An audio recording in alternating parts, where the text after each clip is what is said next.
What we have is our finger fist. So they can go straight into the eye or the throat, just like that, straight in. Or you can put one finger underneath the other one like that, just to give it a bit more rigidity. Okay? Just like that. And these are driven in to the temple, the ear, the jaw, the neck, the throat, the face, the nose.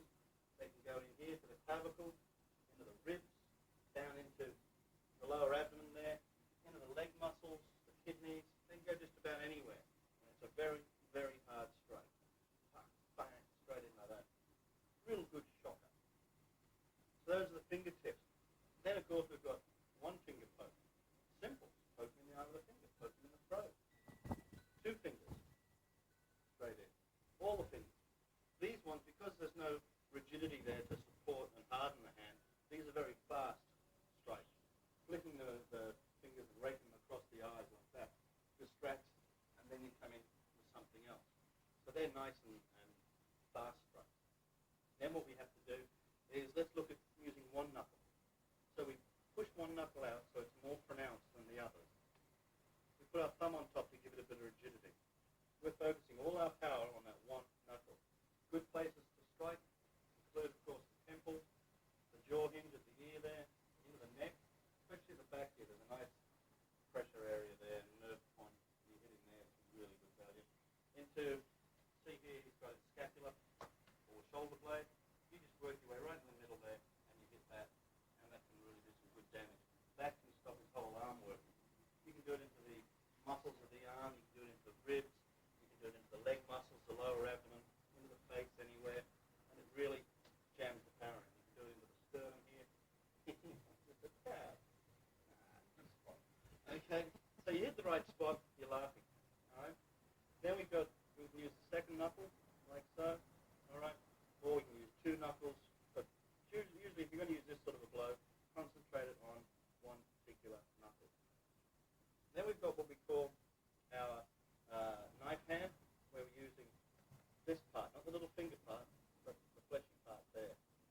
Just like the karate guys do it.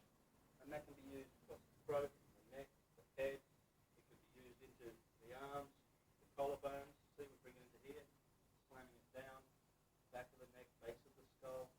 Okay?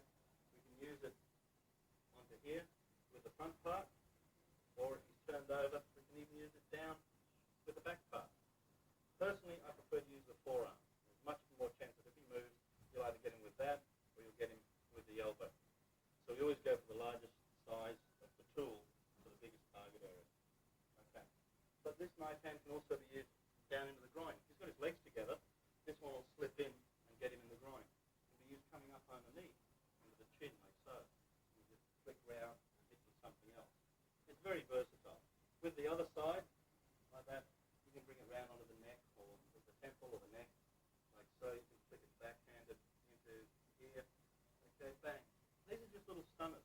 Most of them aren't designed to take the guy out. We use what we call the rap theory, where we go bang, bang, bang, bang, bang, bang. 4 or 5 fast, not as powerful strikes, but the speed of them stuns, disorientate, and in we go. Then, from that, we've got the back fist. We can use the back of the hand, especially into the nose or somewhere like that, or the throat, or we can use the back knuckles. And the hand can be open and relaxed for a very fast flick in, or we make what we call an arrowhead fist. We make a fist, and we put the thumb on the top there, on that first knuckle.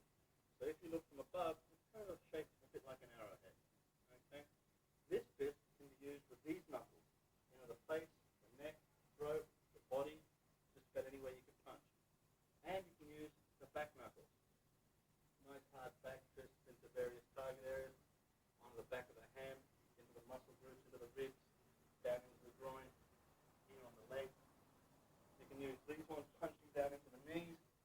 Always very effective punches knees. And you can use it with as a hammer fist. Bang, straight on the nose. Top of the head, temple, neck, throat, chest, lower abdomen, kidneys. You can use the hammer fist part. And if you've moved around, you can also palm heel with it. So the arrow fist is a very, very versatile tool you can use. Then, of course, you've got your normal hammer fist,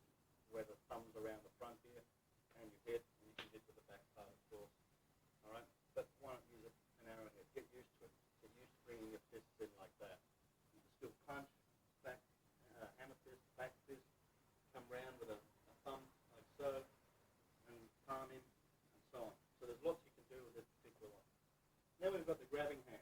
You can grab the throat, okay, grab into the eyes, ribs, hair, grab the nose, the mouth, the ears, the hair. Hair grabbing is always very, very good. Ready, Geoff?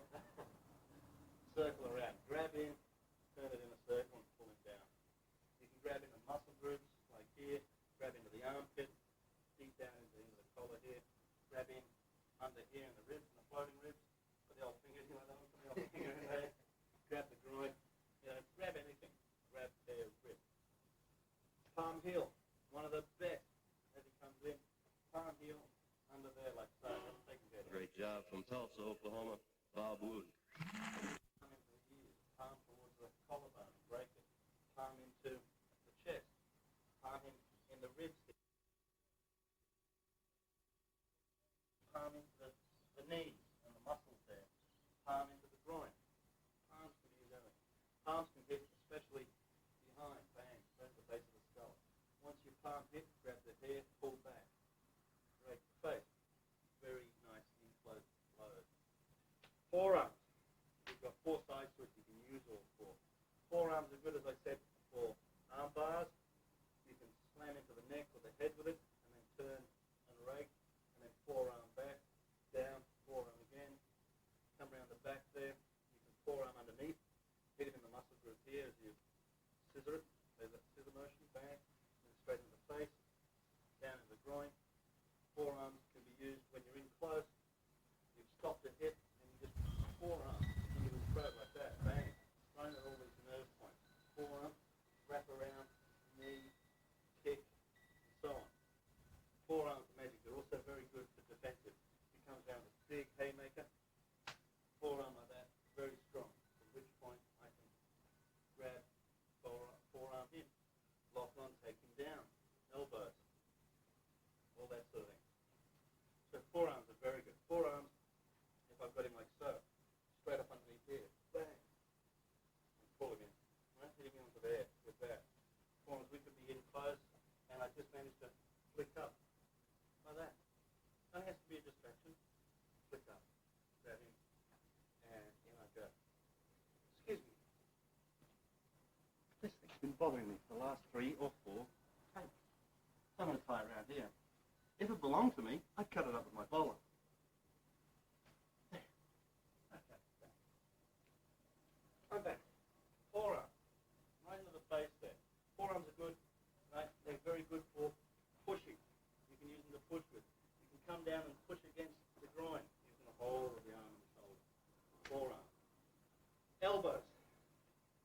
One of nature's little beauties. When you elbow, don't elbow like that, because you end up hitting with the padded part here. Turn the hand, open it, and you'll hit with the point of the elbow, like so. Simplest way to think about it is put the back of your hand on your ears. So even if he's in very, very close, right, do you think I can elbow him here? Of course I can. I put my hand onto my ear. Bang. And that gets him. Okay, I'll do it from the other side.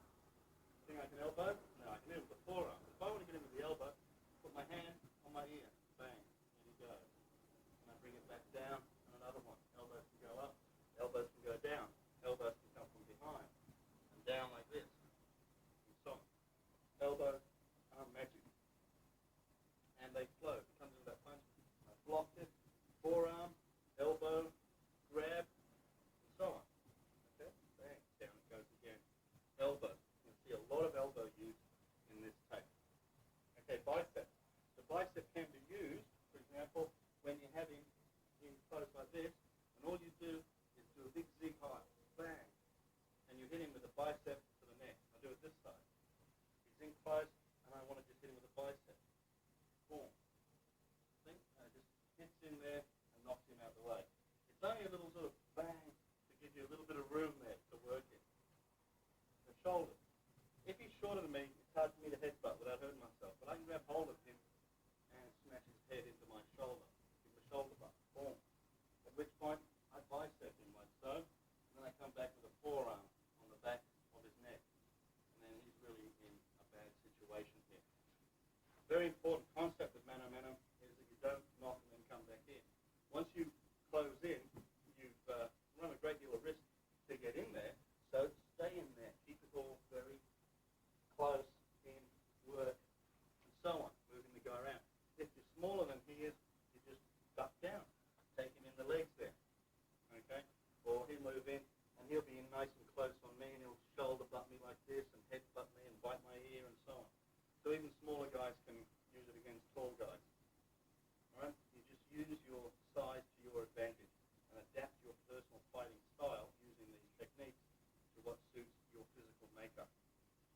move on. We've got the armpit. As well as scaring him off like that, armpits are great for locking in. See, I can lock him in there. Pull your arm out and hold him. And if I've got hold of this as well, now go. Okay, so the armpit can be used for that. The armpit, sorry about this one, the armpit can also be used like so. You get a big tight grip on him and lift him up. And all that grip is here in the armpit. Headbutt. We're using the corners of the head. We can use the back and we can use the top part there. Don't use this bit, that will hurt you. But up there we can use it. Once you get straight in with the headbutt. Straight in. Snap it in there. You feel it from behind, bang, goes back. From the side, headbutt. Headbutts are really good value. Use them in nice and close. Teeth. Use the teeth, bite his ear off, bite his throat, bite a finger, bite anything that you can get hold of. Teeth are very, very good. Okay. Chin. If we're grappling, I can use my chin into the things here, right? The nerve pressure points here. He might have me around like this, and I can use my chin, right? And underneath the ribs like that, bang, and then work on it. So the chin's also an effective thing. Then we've got the chest, the sternum. If I have his arm here, the elbow there, I can use my chest by breathing out and rolling my shoulders back and pushing against it. Feel it? Okay? Boom. And very fast I can snap it. There's that butterfly movement we've been talking about. Snap. I can use the chest to lock his arm against me. He might have a knife there. I'll lock it against my sternum. Boom. As I go into things. So the chest is aware. Hips. When you're in close, bang. Hit him with the hips. Hit him with the buttocks. Use them. Slam. You might move in around this way and hit with the hips. His hips are lower, so he could probably use them more effectively against me than I can against him. His hips will fit in here. Mine will fit into the groove up there. So even your hips, the thighs here, the top of the thigh, you can use them coming in against the leg muscles, for example.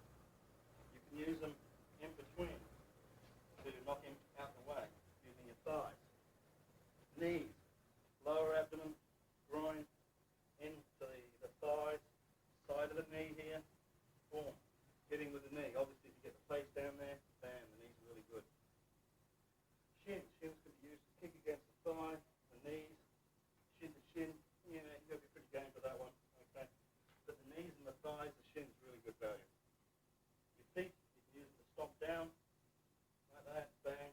You can use the heel to kick back onto his shins, kick back up into the groin.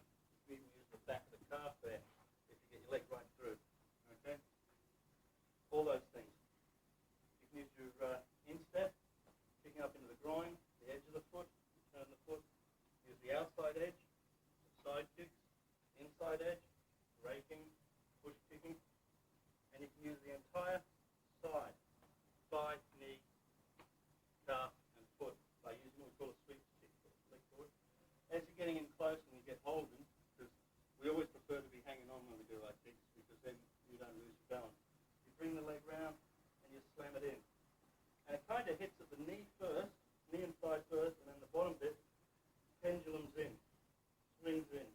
So you really get a lot of destruction as you go bang, smack like that. And of course, once you've done that, snap down on his Achilles tendon and push him, and he's going away. On the inside, brings it round and comes in like a knee attack, and then slam, down goes that bottom bit there, stepping in, and off you go. And it's a very good close-in kick. Because you're hanging onto the guy, or he's hanging onto you, there's less chance of you falling down. So that's a good method there. Now, there are a few other ones, but that's enough to be going on with. You'll see that 3 or 4 get used over and over again. Yes, we can still punch with closed fists, but you don't want to punch the head. It's very, very hard. Okay? Start punching in the jaw. See, this is not designed for that sort of work. Right? The fingers aren't designed for punching, not really. You start punching in, and you've got a good chance of breaking your knuckles, breaking your hands, and then you can't play. There's much more sophisticated and advanced ways of fighting mano a mano. Let's have a look at some of the targets. First of all, the eyes. They're fairly obvious.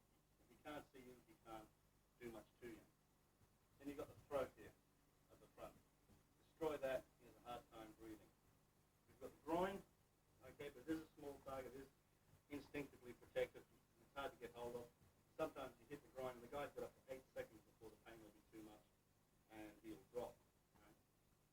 Then we've got, let's look at region. We've got around the eye region. Hits into that eye region will also disrupt his vision. Hits to the nose.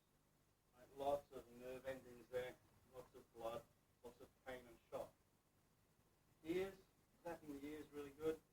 Okay? And that's one that I did forget, the palm. You can slap into the throat, the face, the kidney, slapping anywhere.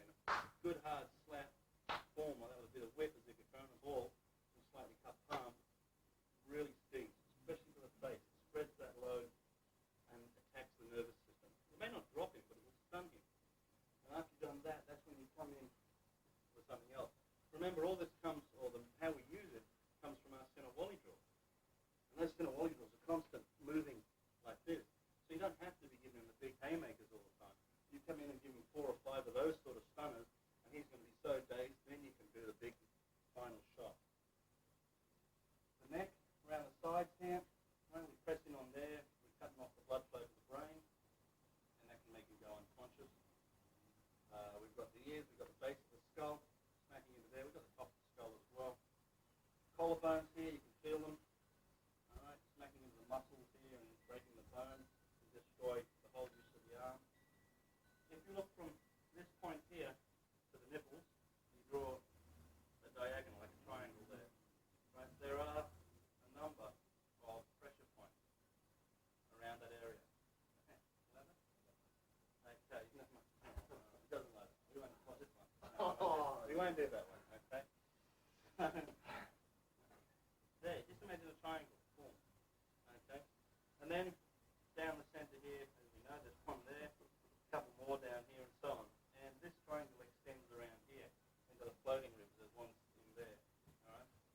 So those are points. On the back here, we've got them there, here, the middle of the scapula, either side here, and it kind of goes down a bit the other way now. It's a reverse triangle, back in over there, either side of the spine, the kidneys, and so on. And of course, anywhere down the spine is always good value to hit. On the legs, go for the muscles, center of the muscle groups. The reason why this man isn't naked with just a pair of jocks on, like in some of these training videos, is because how often do you get confronted by somebody in their swimming trunks or their jocks when they're attacking you? And how often do they have dots drawn all over them? Okay? So just get a general idea. Obviously, in the stress and the anger of a fight, you're not going to be able to go, elbow 9 or something, and zero right into that. Not unless you're very, very good. Okay? But if you know to hit somewhere in that region, that's good enough. Because this guy will probably move anyway. They don't even stand there for you. He'll probably move around. They're like that, opponents. They have their own plan, and they do their own thing. Down the front here, there's some good ones in genal fold, down on the inside of the thighs there, anywhere around the knees, front of the shins. Good way for getting rid of some of the big fellas. Okay, you get them in the shins, this is just skin, nerve, bone. Top of the foot, the instep, into the ankles, the Achilles tendon at the back, all good places. Right? Don't fret too much about target zones. Once again, the skill needed to accurately pinpoint a strike on a moving target that's also trying to take your head off takes a lot of practice. And at this level, this is only taking up to your lap annis or your basic black belt level 1. When you get a bit higher up, that's when you've had more time. That's when you can devote more study to that one-hit sort of, knock them down type thing. Okay, so don't worry about this stuff. So there we have it. Now let's look at some of the drills that we do to practice these skills. And what we normally do to start off with, although we swap leads, is we put this guy who's the attacker. He'll go into an orthodox lead or left hand forward. I'll go into an Arnis type lead. Being right-handed, I normally stand with my right foot forward. Southpaw. So we'll stand like so. The stance is pretty much same as with a knife, same as with the stick, but just bring the hand up a little bit to guard the face. Okay? Basically like that. Ready to go. Okay. So here it is. Now if he throws this lead hand at me, I brush, okay, hold, strike. You might have seen this on tape number 2. Okay? Anytime. Brush, hold, strike. Now I pull and butterfly that as I hit with this. Form. Okay? And again, brush, hold,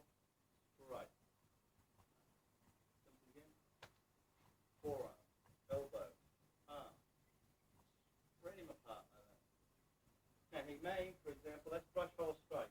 He may throw in that hand, which I can brush hole strike as well, but I'm running the danger of this. And if he's fast with that and I don't get to do the whole part, he might block me like so. So against the right hand or rear hand blows, as he throws me, elbow. All you have to do is put your hand up to your ear like so, and roll away a little bit, angle away from the punch, and that means he'll probably run into that. If he doesn't, his arm will go over the back, it's not a problem. So as he comes in with that, I roll away, block it, tap down, come straight in with my elbow, bang, like so. Follow up the forearm, slap, grab, knee, kick, whatever, move him round. Okay, and I throw him to the ground, and it all has to flow. So he throws it in, and then it goes. Okay, just flows around. He throws in this one, bang. Now I've come in, I've elbowed on the back like so. I'll come out here with the forearm. Boom, bring him up to here. Give him a whack on the back of the skull, back of the spine. Hand into the hair, turn him round and back.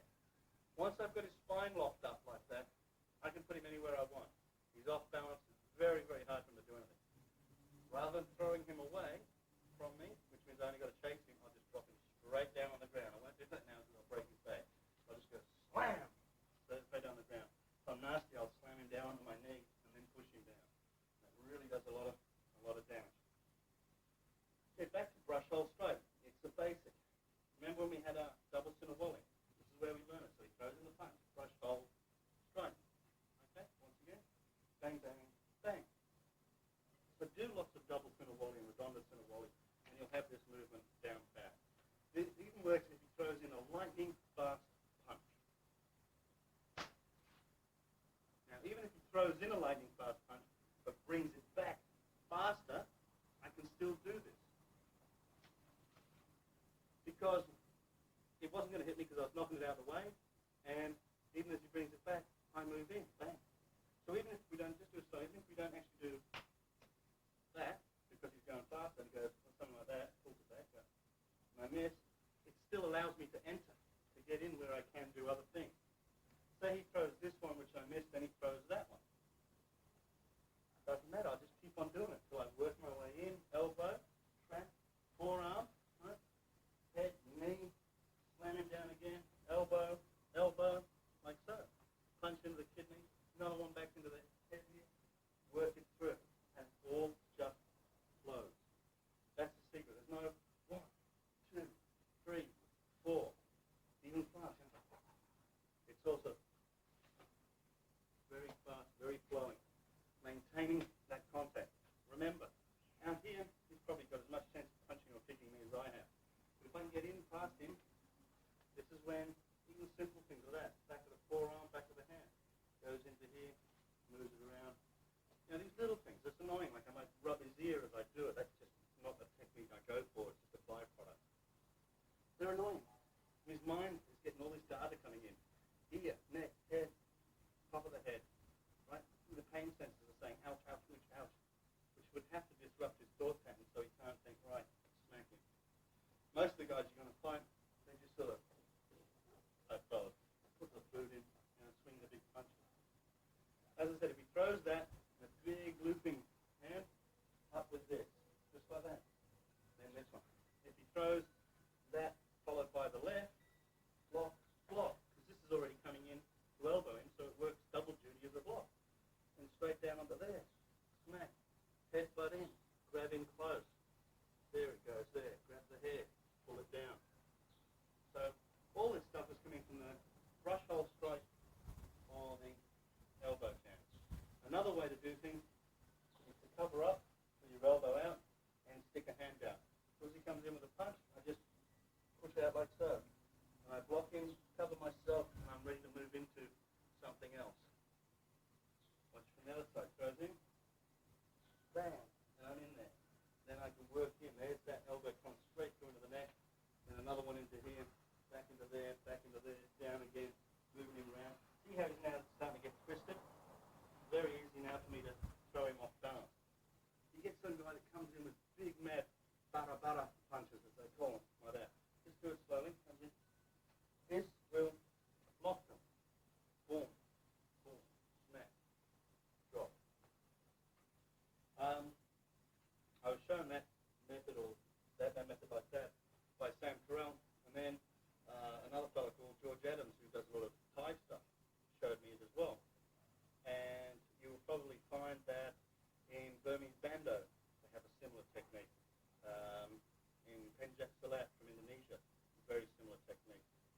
and it's a very natural technique. Okay, a lot of similarities with those arts, and don't forget, what are we doing? We're dealing with human beings, so there will be a lot of similarities with those Southeast Asian arts, which are more flowing and free moving. Okay, and it works. You think about it, somebody comes in swinging at you, and you just go, oh, bam! It's so natural, and then it goes. Okay. Now, other ones we have some of our drills. Okay, we have, for example, our Mano y Mano Sinawali drill. You saw the Mano y Mano dagger drill. This is very similar. What he basically does is we're working to begin with just on a knife hand strike to the neck, like that. So he comes in with that, which I block. I block by striking towards his eyes with my fingers. That means that my arm is like that and not like that. If my arm's like this, it can get pushed in. If it's extended beyond that 90-degree angle, it's much stronger. So he comes in, and I block him. And at the same time, I couldn't go into his eyes. And this hand comes underneath here, gets him just in front of his elbow, and raises it to the center line.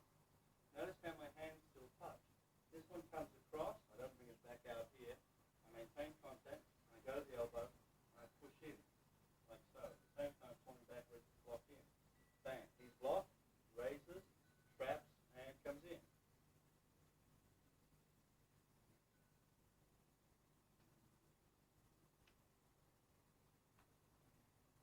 Okay, this is a little bit stiff in robotics because we're going slow for you. Always remember, you cover your center line. Because if he tries to throw one in, like so, I'm covered. And then I can move him round. So let's just speed that up a little bit and have a bit of an idea of how this drill works. While we're doing this, I might try to get a punch in. Okay? Or Jeffrey might try. And I can work through some of my options. Okay. What's going to go on there? And you just keep the drill going. Good shot. Just keep the drill going. Okay?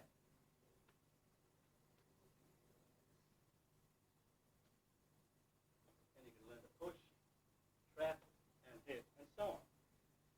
We're just doing this slow. Okay? Okay? And in you go. And of course you can do the feet as well. Sipa Sinawali. So when we're doing this, we might put in the Sipa or kicks. Like so. There goes this little kicking like that. Trap, and hit, and hit, and kick. That's why we don't really have kicks per se, but leg attacks. We use the legs to attack with as well. We get a high shot in, bang. We might now want to take his attention down low. We get a low shot in, then another high, then another low. High, high, low. Get his mind going up and down all the way. Okay. Now, what we also have are some of the takedowns and ways of getting the guy onto the ground. And most of them come from the punches. Say he throws in a lead punch, and I knock it out that way, and he comes back with another one, and I come back. Remember this, the advanced eight count, or 5 count? Once again. Bang. Only this time I might want to take him down. So do that move to here. There's a strike. Corner. Bang. Straight into there. As I trap onto this, go for the eye. Here's the lock. Take him straight down. Grab the hair for control. Because otherwise you'd soon get out of this. Right? Now I've lost this. That's cool. So now I go in for the eyes. The locks, thanks Jeff, the locks don't always have to be there. They will come in and go out. The best time to dissolve the lock is before it's actually on. So he'll be struggling, he'll be fighting, so there's no guarantee it's going to look as good as this. He might come in with another punch, move, and I move into here, smack. I go in for a break there, and then I try and take him down with a movement like this. Sweep under here, push down with the shoulder, grab him in the face, and slam. That might be what I intend to do. What might happen is, I come in, I go down, I go up, he blocks that hand, and then I trap round to here and hit, and then take him down. I have to move back. At which stage he might scrabble out of the way, and it has to begin again. The thing is, when you've got another opponent, he's thinking too. Never underestimate the guy. That's why we do this stuff slow. Jeffrey's being cooperative. So, if he doesn't become offensive, but just starts to be a little bit trickier on me, he throws in a punch. See how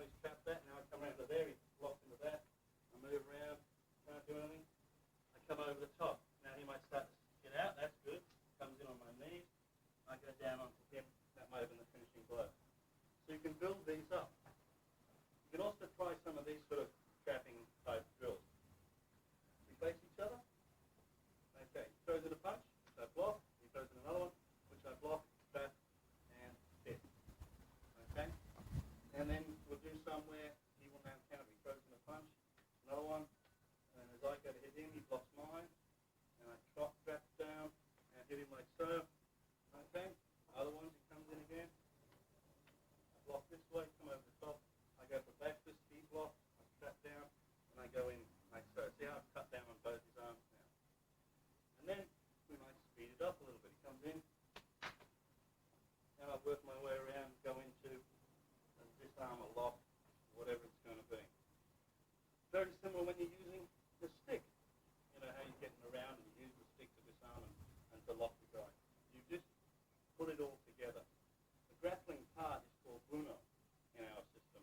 And it just means that grappling and locking type situation. You could throw in another punch, anything you want. I move, I come into the eyes this time. So he pulls his head back out of the way. So now I go into something. He blocks this, okay, and traps down on me because he's good. Then he'll bring his elbow up to hit me into here. Just a simple bend of the elbow. So I dodge that and go into him. He'll now pull out, hit here perhaps. Then I block, come in close because I've noticed that he's pretty good at the trapping. So I want to smother that. So now I go into the grappling side and get him really tight. Till I tie him up, boom. So you have to let it flow. There's no point saying, this is technique 1, this is technique 2, this is, and so on. The best thing is to stand with someone you trust and work it out. He'll go into left leg. Now maybe I'll go into left leg. He throws that left punch. I'll try blocking out that way, coming in and going in and working the knee, working under here, grabbing the hair, pulling him back, and so on. And it's his turn. I'll be standing. I throw a punch at him. He traps. I block, squeeze, traps, and he hits. Elbow. Comes back. There's one, and then another one, and then a little bit in the hand. So flow with it. Don't get caught up in structured things all the time. Break down a few movements, right, and work it out. So the first thing you might do is throw a punch, which I trap and counter. We'll do that a few times. Right? Then he might start trapping my hand. Right? And then once we do that, I'll start trapping him. Right? And then he might start blocking that. Like so. At which point I will then move on from there. And you've got that regular pace going. Lots of empty hand or mano-mano sinawali. That develops that feeling. Lots of sticks sinawali develops that feeling. Practicing up against the bag, empty hand sinawali develops that feeling. And that's all it is, feeling. It's an instinct of knowing that if I punch, I know he's going to trap, and I'll come in with something else and bring it round. Whenever you trap, maintain that forward pressure. Tie his hands down, and in you go. Now, in the future, we'll be planning a much more in-depth mano-mano tape, which will be looking very much at the trapping and the Bruno skills, rather than giving you an overview like this one. So keep your eyes open, and we'll go into it in more detail.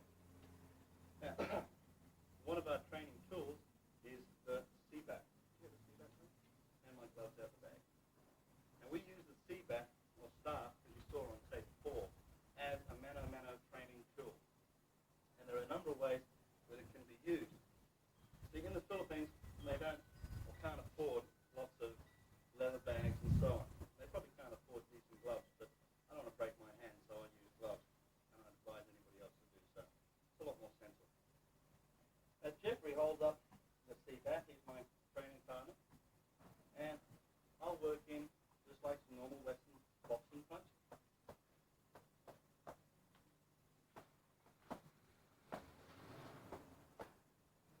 Change the angle, move around, right? Which of course means that there's a different angle, different punches. Then he might start moving at a fair bit more, at a better speed, make it more harder for me to hit.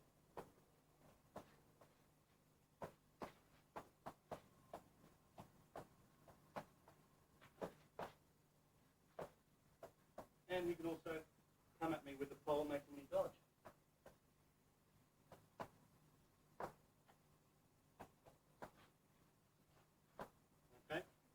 Then you can turn it into much more use of forearms and elbows as well.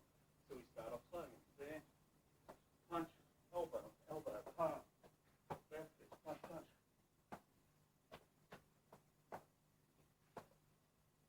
Then you can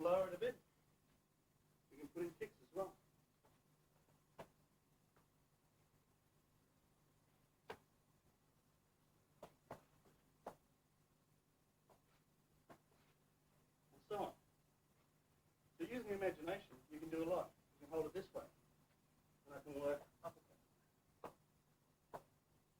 elbows. Okay, he can hold it on an angle.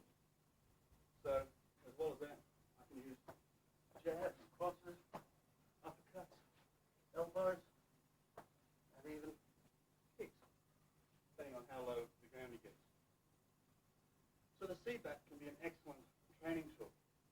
As well as that, it can also be used, he puts it on my shoulder, like so, and he brings it across, teach me to duck and dive.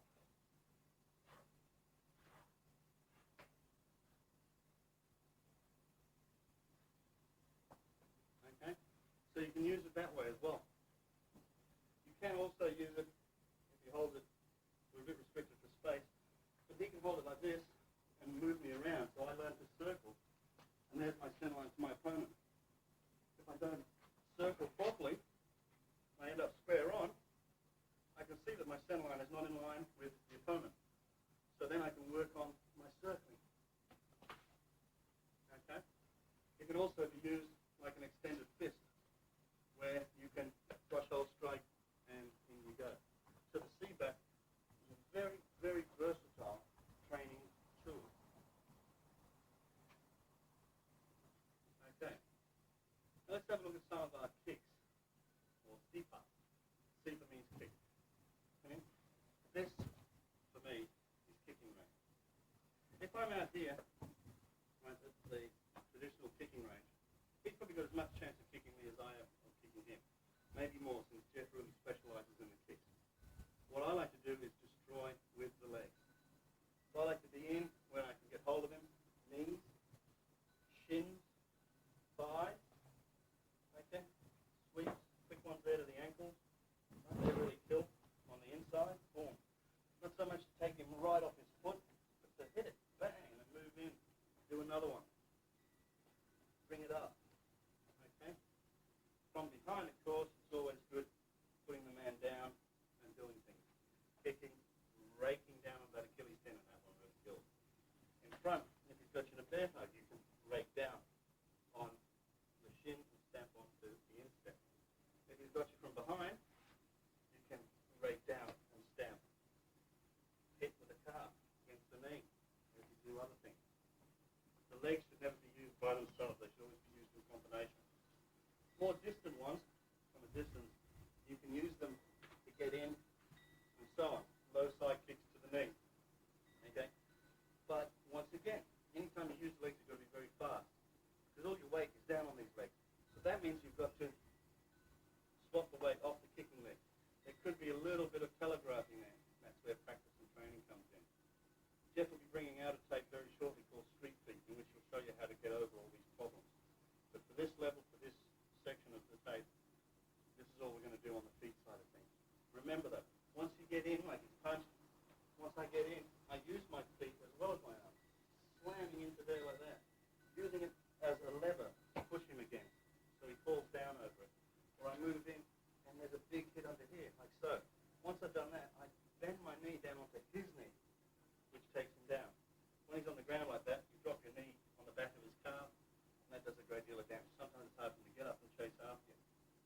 Always, bang, move in with the legs and the arms and the hands. Keep it in nice and close. Now let's look at some of the more close-in grappling stuff. What we'll do is we'll start off one right hand around the neck, left hand on the bicep. Don't put your elbow out here. Keep your elbow inside, like so, head to head. This is our basic sort of position. Okay? Now what I'm going to do the first one is I'm going to reach underneath here and pop his arm up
maintain a bit of contact with the guy, because if there's any space there, he can headbutt me, he can bite me.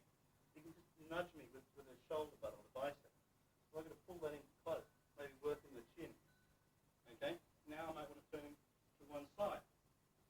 So if I want to turn him that way, turn the wheel that way. I push him with this hand, turn around with that one. And this actually rakes the back of his neck into that pressure point there.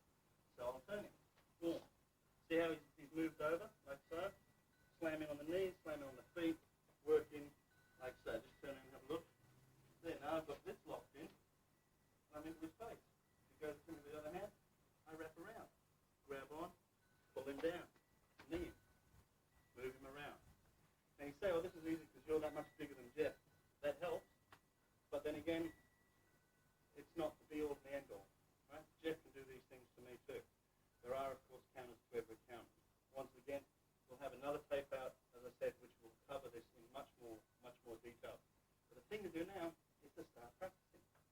Get your mate, preferably about the same size as you to begin with, and just work on slamming the old bicep in with a forearm, bang, then going for the face, pushing his head back, locking in on his arm there, bang, pulling him in. There's the hip into the throat and the arm, and so on. Or we might just work on pushing that up and around, pulling him in here, and now we've got the lock against the neck. Okay? Boom. Put him out like that. Disrupt under here. Pull him over. Keep your arm against here. You've got to watch out for these. You do that or it'll headbutt me if I'm not up close. Keep in nice and close. Remember, when you're attacking, close the distance. When you're defending, make some distance. Then you've got room to hit. But when you're attacking, you want it in nice and close, always. Very, very close. Also, when you've got a guy in all tied up and close, it's harder for him to reach in and pull out a knife. But just because you agreed to mano a mano, no weapons, when you started the fight, doesn't necessarily mean he'll hold his word, especially when you start beating. Just a couple of those mano a mano, uno type things there. This is to give you an overview of our empty hand work. You've really got to play with it. Remember the important ways of using the Sinawali drill. So the empty hand Sinawali drill again, any comes. Okay, empty hand Sinawali drill, any comes. Boom, boom, and so on. Do it from the same side for consistency. Okay. That block, bat, right, and in I come.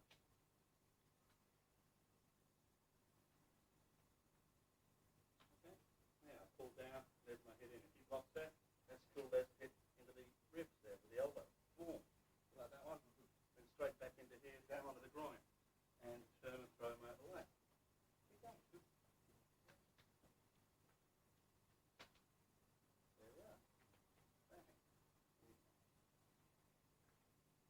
Okay. This can be done with elbows as well. Coming close to the elbow. With that, once again, there's that forearm block. He blocks, I raise, I come in with my elbow. He blocks. It's best if you raise like that with your palm towards you. It's much more stronger. Okay? And then you can flow around and go into yours. Come in again.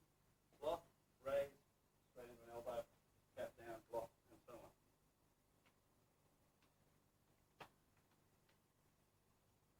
And so on.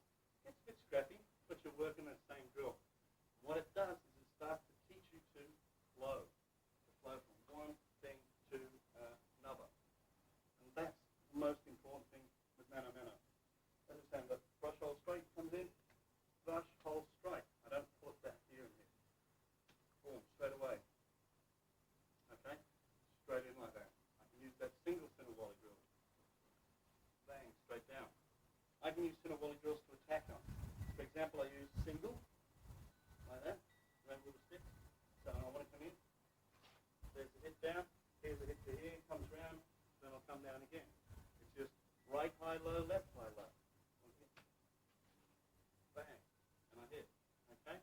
I can use the double Sinawali drill. Come in with a punch. Do block, punch, elbow, hit, and so on. I'm just using that Sinawali stuff. Only empty-handed now. That's the thing with mano a mano. You're just fighting with no weapons, hand to hand. Now, when you've got multiple opponents, we've got a couple of guys around us, keep moving. If you make a feint, make sure you stamp at the guy. Right? Distract, yell, shout,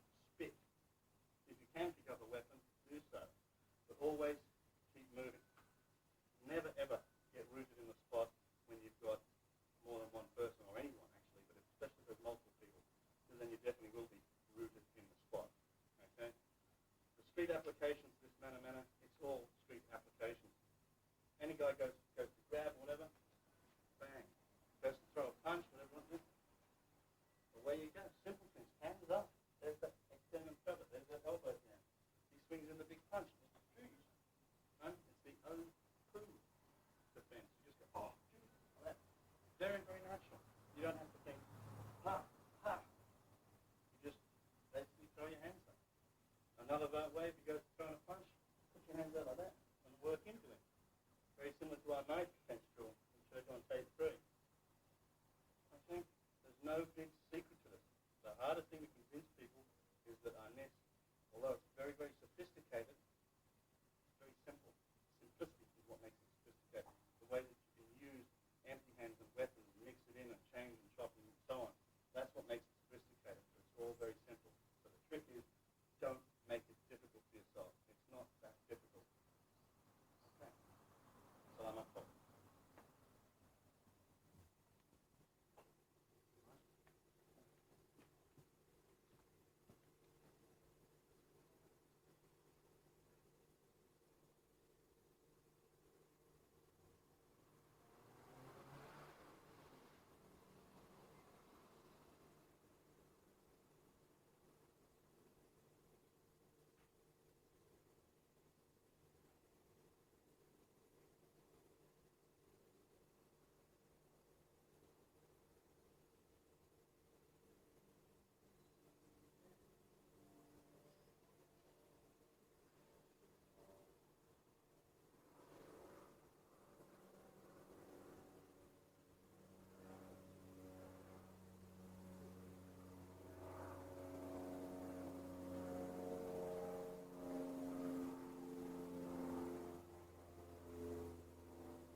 Secondly, record whatever. Just play. Yes. Keep going, keep going, keep going, keep going, keep going, keep going, keep going, keep going. Record.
Kumasaka po. Welcome to trade number 4. Other weapons. This is a brief demonstration of the tabak toyo, as it's called in the Filipino martial arts. We're including it in this tape because in some states it is perfectly legal to possess them. In other states they're a little bit behind the times and they ban them, but bona fide martial artists can get permits for them. The thing with the tabak toyo is that it can be a double-edged sword. For example, let me just show you. Because it's flexible in nature, where it gives a pretty good sort of, flick out and strike. Once it hits something hard, it can bounce off and come right back at you, which is a bit of a problem. Plus, use it as it's designed to be used, as a flail. Okay? Some of those styles that you see in books, they're using them to block with and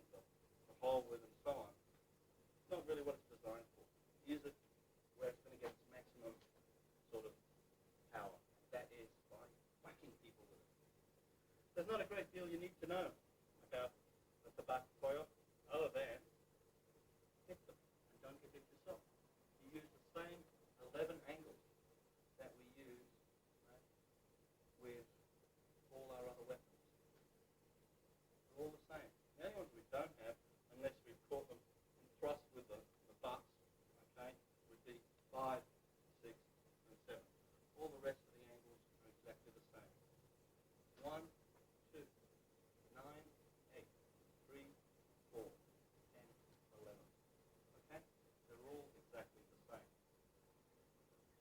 When you use them not as a flail, it's the same as using a short stick or a tobacco malid, which is the pocket stick. Okay? You hit with the butt, you punch with the hand, you use them to grab.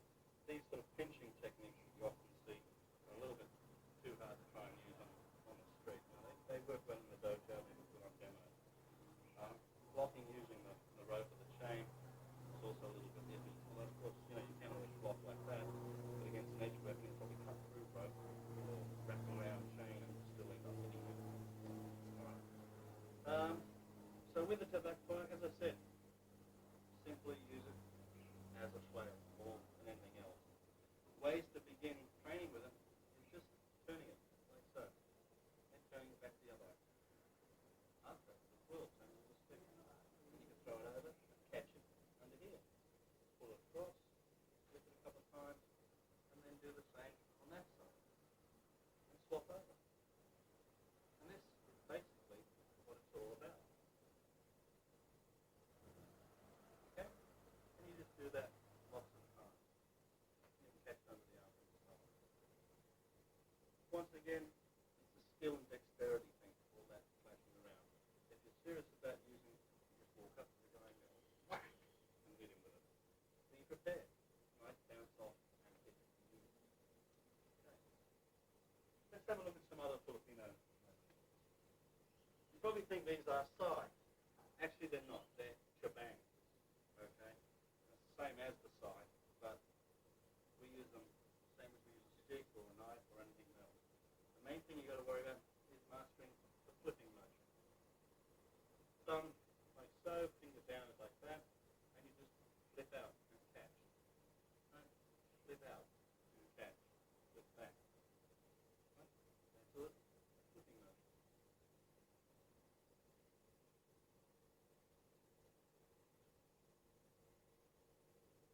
Once you've mastered your flipping motion, you then can use them same as you use a stick.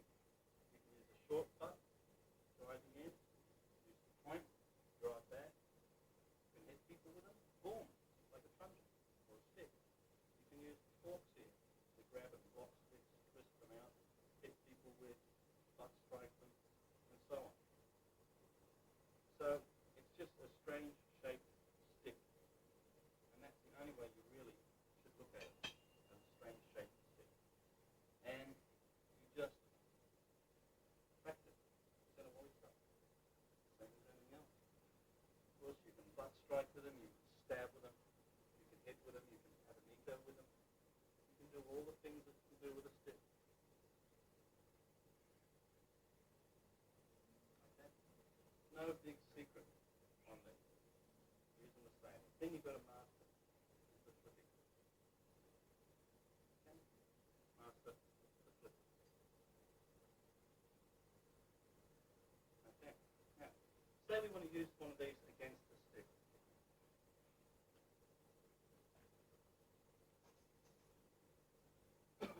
Jeffrey comes in with a number 1 strike. I can block it same as I would block a stick. Tap, check, hit. Use the tines or whatever. Get it in war over. Poke it in there. Hit him with it, and so on. Or he comes in. I can block and then use the weapon like so. The lever against the fingers, put the heel out or whatever. And he comes in again. Block. Back away. Just like that. Hit him under here with this. Stab him with it. Pull him in, hit him. Down, and so on. Comes in with the number 2 angle. Block, grab in, and just grab on that side. And work it out of your hand. I can use it the same as a stick. Boom, boom,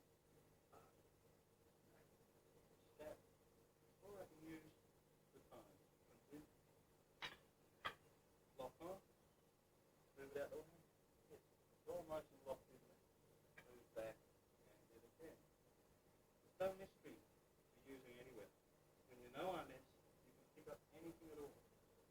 say I've got it like this, it comes in on that one end. I can block, make sure that I hit with that and not with that. Block, then you drag this down, there's that scissoring motion. Pull it out of the hand like so. Comes in again, block, wrap around. Okay, and use the rigidity of the shebang against his eye. It comes in on the two, block, lock in. See how the time is locked in? Break it around. Filipinos also have a thing called a tinador, which is a two-time fork, and they use that in a very similar way. He might come in on the three angle, locking down, straight onto the hand or whatever, grabbing it, locking in. There's a lot of leverage there, isn't there? Yeah. A little twist to the wrist, boom, hip, strip.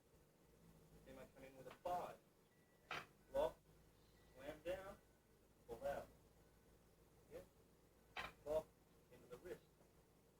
And I lock around like so. Slamming in really hard. Hit, hit, hit. Just like a stick. If he comes in on the five and I'm using it this way. Lock and around. Comes in on, for example, a four. Lock it down. Just use it round like so. Grab on, same as I would a stick. Down he goes. So there's not much difference, other than it's made of metal and it's got these two projections and a very hard butt, and you can stab it. Everything else, I can put on the hand. I can block, move it around, and hit.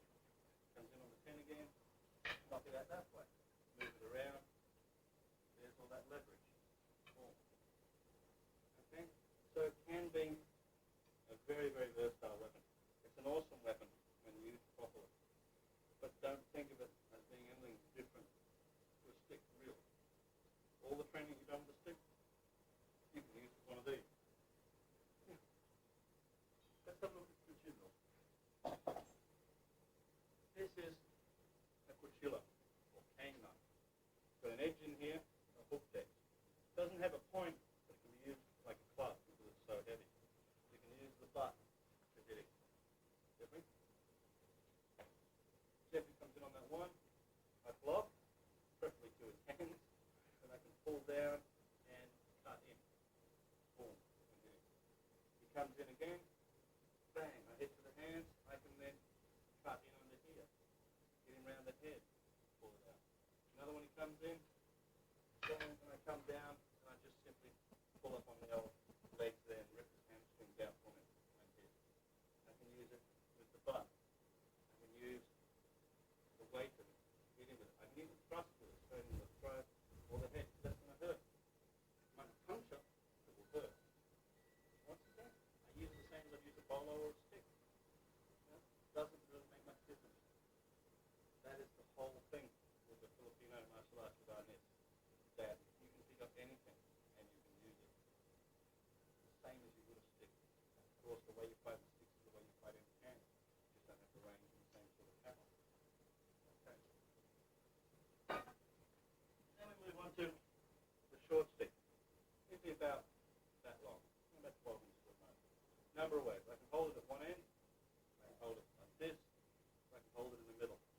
I like to hold it in the middle. So if Jeffrey comes in with that stick, I move to the side, block like this. Okay, and then I can hit him with this. I can hit him with that. I can wrap that around and use it as a bit of leverage as I strip the stick here. He comes in again. I might move in, punch into here, grab that round his neck, and pull him down with a strip on the stick here. Comes in on the two end. Boom, lock, lock in, like so. Straight with the neck, strip out, and hit. Same as if it was a longer stick.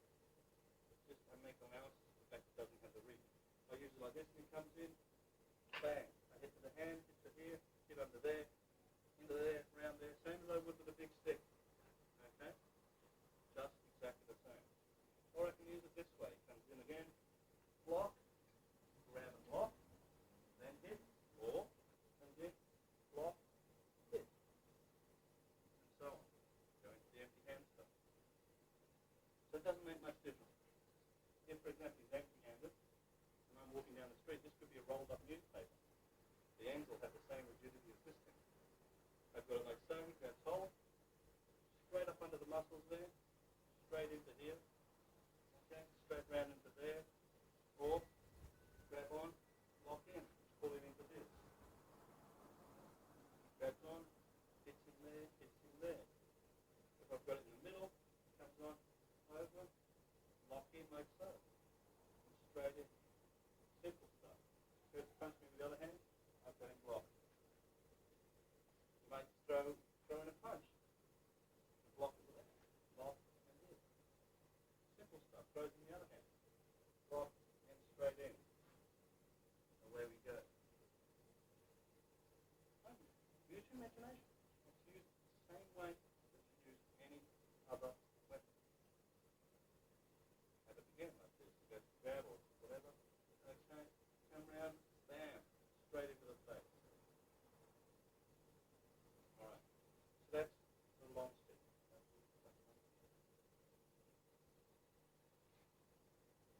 Okay, that's the long version of one of these. These are tabak maliit, which means pocket stick, short stick. Okay? And these are deadly. Walking down the road, because it's in my hands or my pocket or whatever, he goes to grab, okay, back to the hand, on the arm, here, into the face, anywhere that I want. I've got a little extra leverage there, a little extra power, and I can hit and punch like I normally would. Straight into there. Imagine this, right into the nose there. Smack, temple, cheeks, into the jaw, into the throat.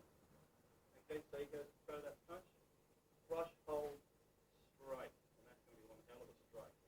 Straight into the side of the ear there, or the cheekbone, or the temple. Lock in, slam down.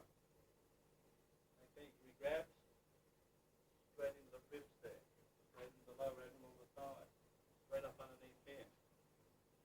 I have fought a guy, using one of these, I fought a guy that was on drugs and alcohol, and he wasn't feeling any punches or any kicks. 2 hits from these. One in the spine, and one just above the ear, where the bones look harder. And that slowed him down. It didn't stop him, but it slowed him down. And all the things I was doing empty-handed, short of breaking a limb or something, which I didn't want to do, weren't working. So this was actually quite humane. That's all it is. And it could be anything. It could be a pen, cigarette lighter, a little stick with a hole in the end you put your keys on. Keyring, could be anything. And away you go. For example, you might throw in that punch. I block with my elbow, trap, hit, come in there all with a pin. Start to fight mano a mano, as we show you on tape number 5. All this stuff. And it's the same as if I had a big stick here. The only thing is it's not going to get in the way. It's nice and short. And you can use this against the man with a stick. With a stick. He comes in on that one angle, lock, same as I would either empty-handed or with a stick. Hit, lock in, bang. It's the same movement. Even if I've only got one of them. Comes in, bang, smack, twist, and so on. Okay? You're using the same thing. That's the beauty of Arnis. Again, anything and everything is a weapon. You use it exactly the same as you would with a stick. People say that Arnis is just a stick art. It's not. It's an everything art. And it's one of the most devastating empty hands arts that we have.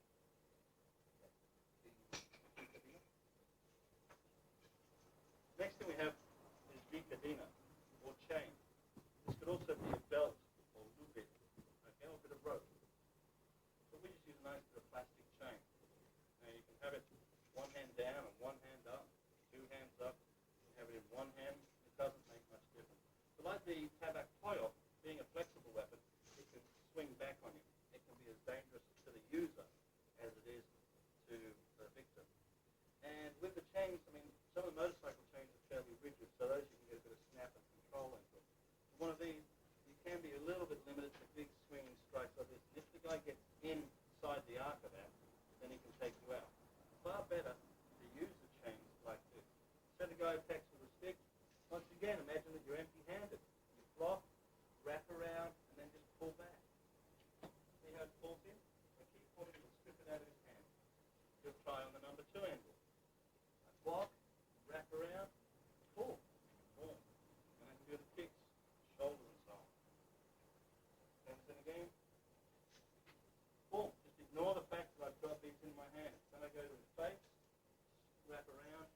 lock. Okay?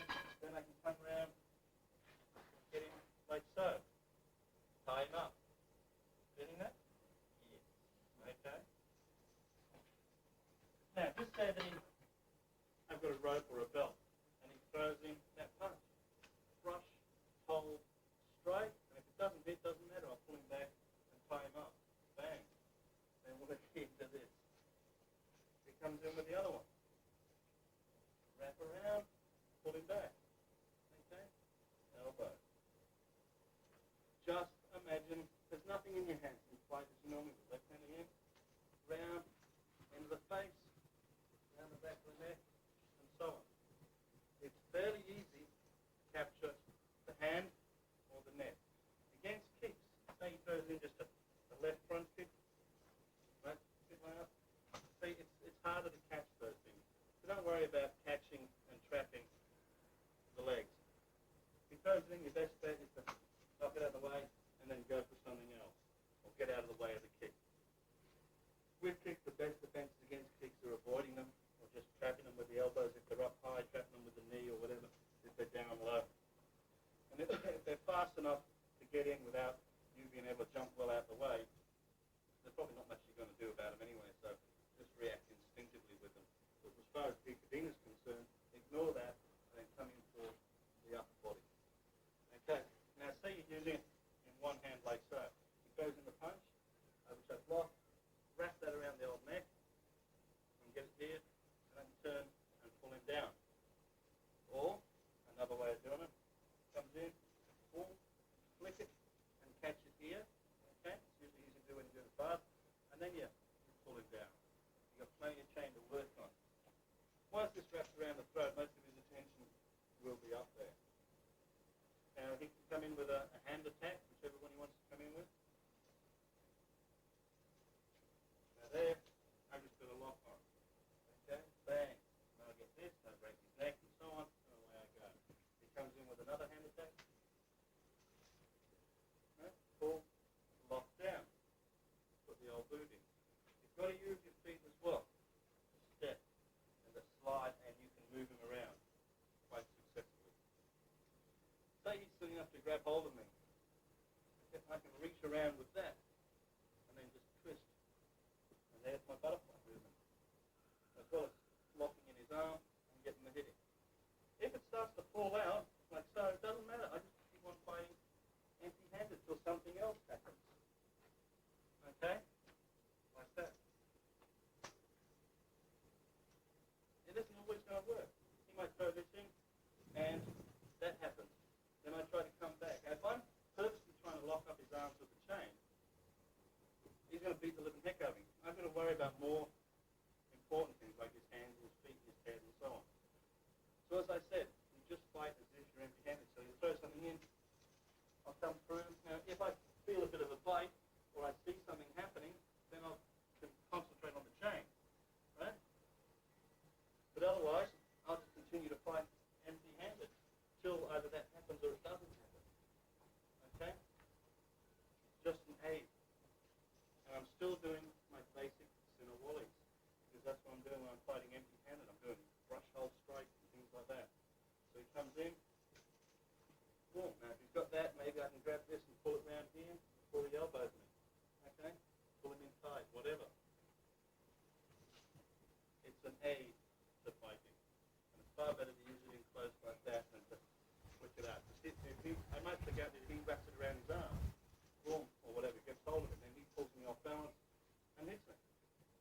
It may ruin his arm for the rest of his life, but he'll make sure that I'll pay for that. It's far better for me to keep hold of it and use it as I come in.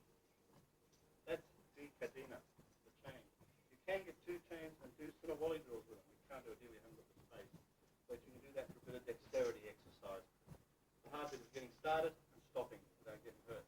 That's just practice. That's why we train with plastic chain.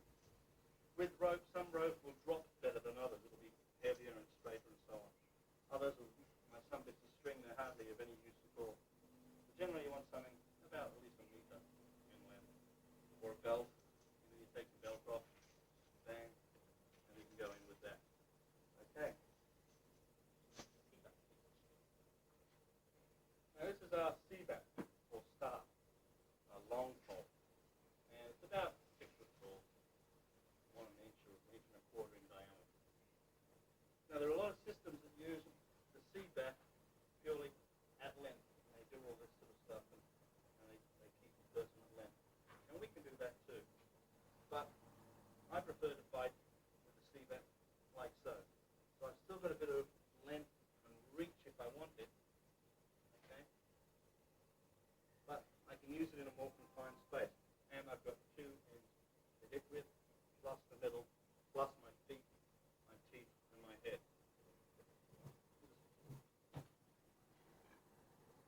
Now, we won't show seabat on seabat today. Okay? What we'll do, rather than that, is it's just 2 people doing virtually the same thing with a stick. What we're going to do is show you something a little bit more interesting. How we'd use it against a single stick. Okay? So, if the stick's coming in, you can block down and move in on the butt strike, monitoring that, come down on the head. Notice how I keep forward pressure. Right? Then come around like so. You go to hit me with a stick, jam in. Remember, this is a grappling weapon. Comes in on 2 angles. Block, move, and hit. Wrap around, and hit. As I said, it's a grappling weapon. Right? So from here, I just reach around to there. Grab on, I've got it locked in, and I pull it. Now, you're going to hit me on the head. You hit me on the head with a stick. Okay, I get my head out of the way over here. Alright? And I'm strangling the hell out of him, plus down for his eye. It's a grappling weapon. Coming on the 10 angle. Block, smack. Roll around, and hit.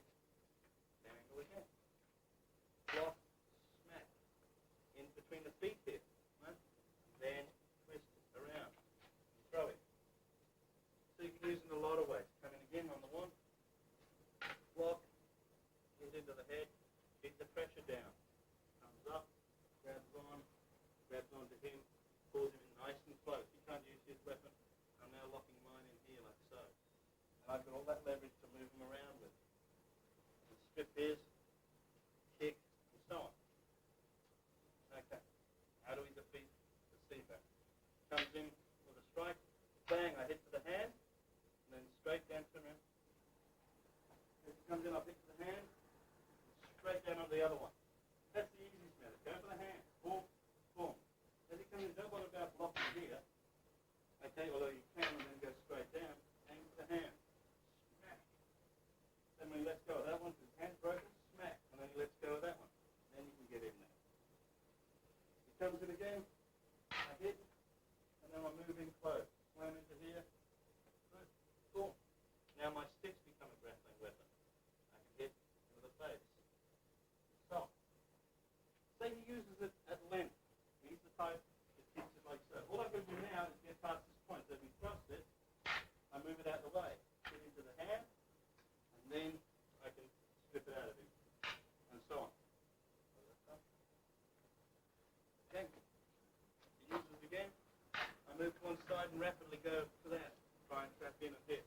Obviously, if this is bunkal, which has got a big blade on the end, it's a spear, maybe a little bit more caution is required. He comes in again, block, and hit, hit, hit. If he swings it around like so, once again I can block, even if I have to use a bit of effort. Otherwise, if he swings it around, I just have to get out of the range and then come down back onto his hands. His hands are the weak spot. And if he's thrusting, I've only got to deflect that much offline before I can come back down onto him. Strip him out of the way. Boom. Okay? Easy to do. Once you know how. And all it is practice. Lots and lots and lots of practice.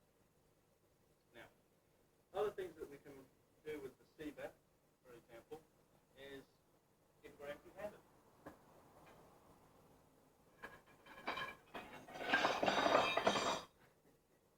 He comes in for an attack. I move it out of the way, and I attack the hand. Kick in the feet. Lock in and hit. He might have it in close and he comes in the butt stroke. Block, grab, kick. Or he throws in a vicious block again. Notice that I'm blocking to his hand. If I block here, this is where the momentum is. This is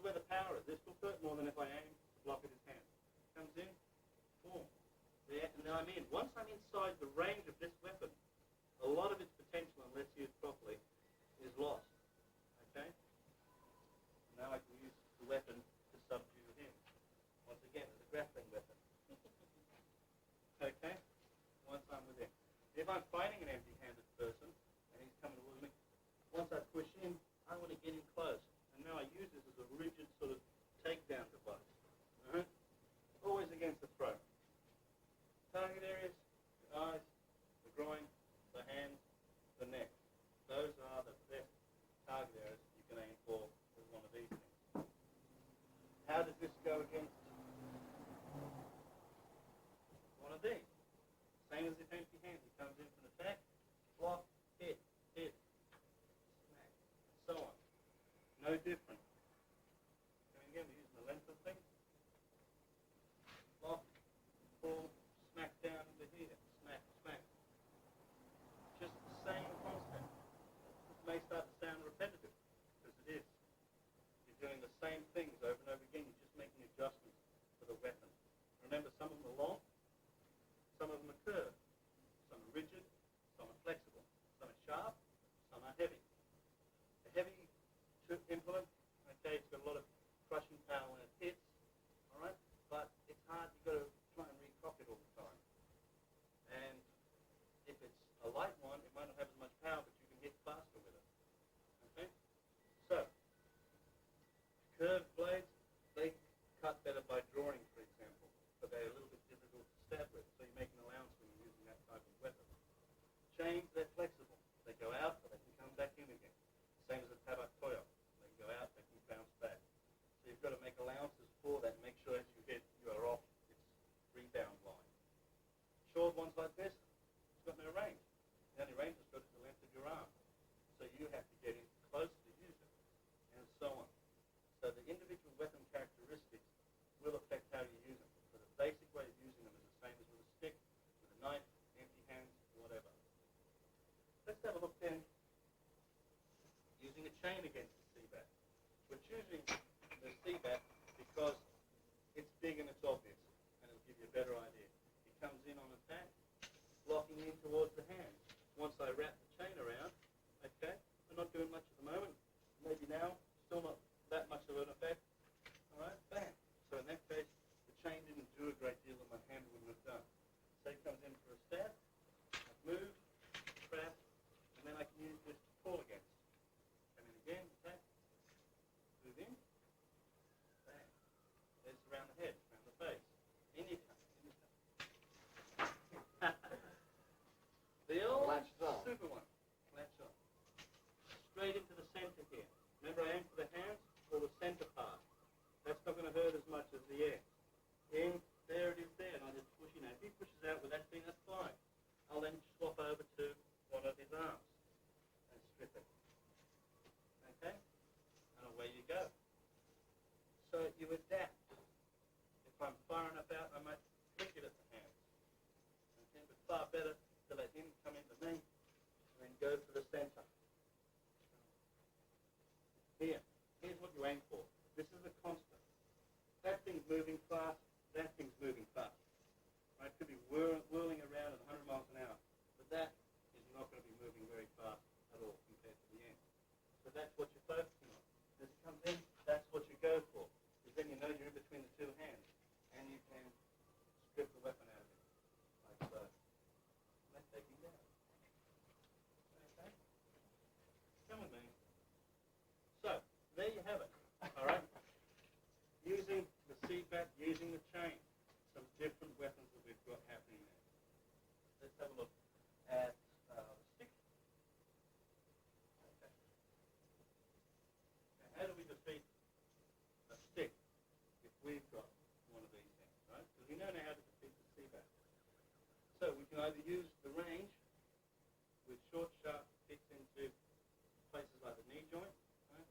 Or straight into the groin, or we can use it like two sticks. So we come in with one, which we know he's going to block, and quickly come around with the other one, maintaining forward pressure. Right? Smack down, smack hit, lock, punch in. Meanwhile, attack us, block, move, smack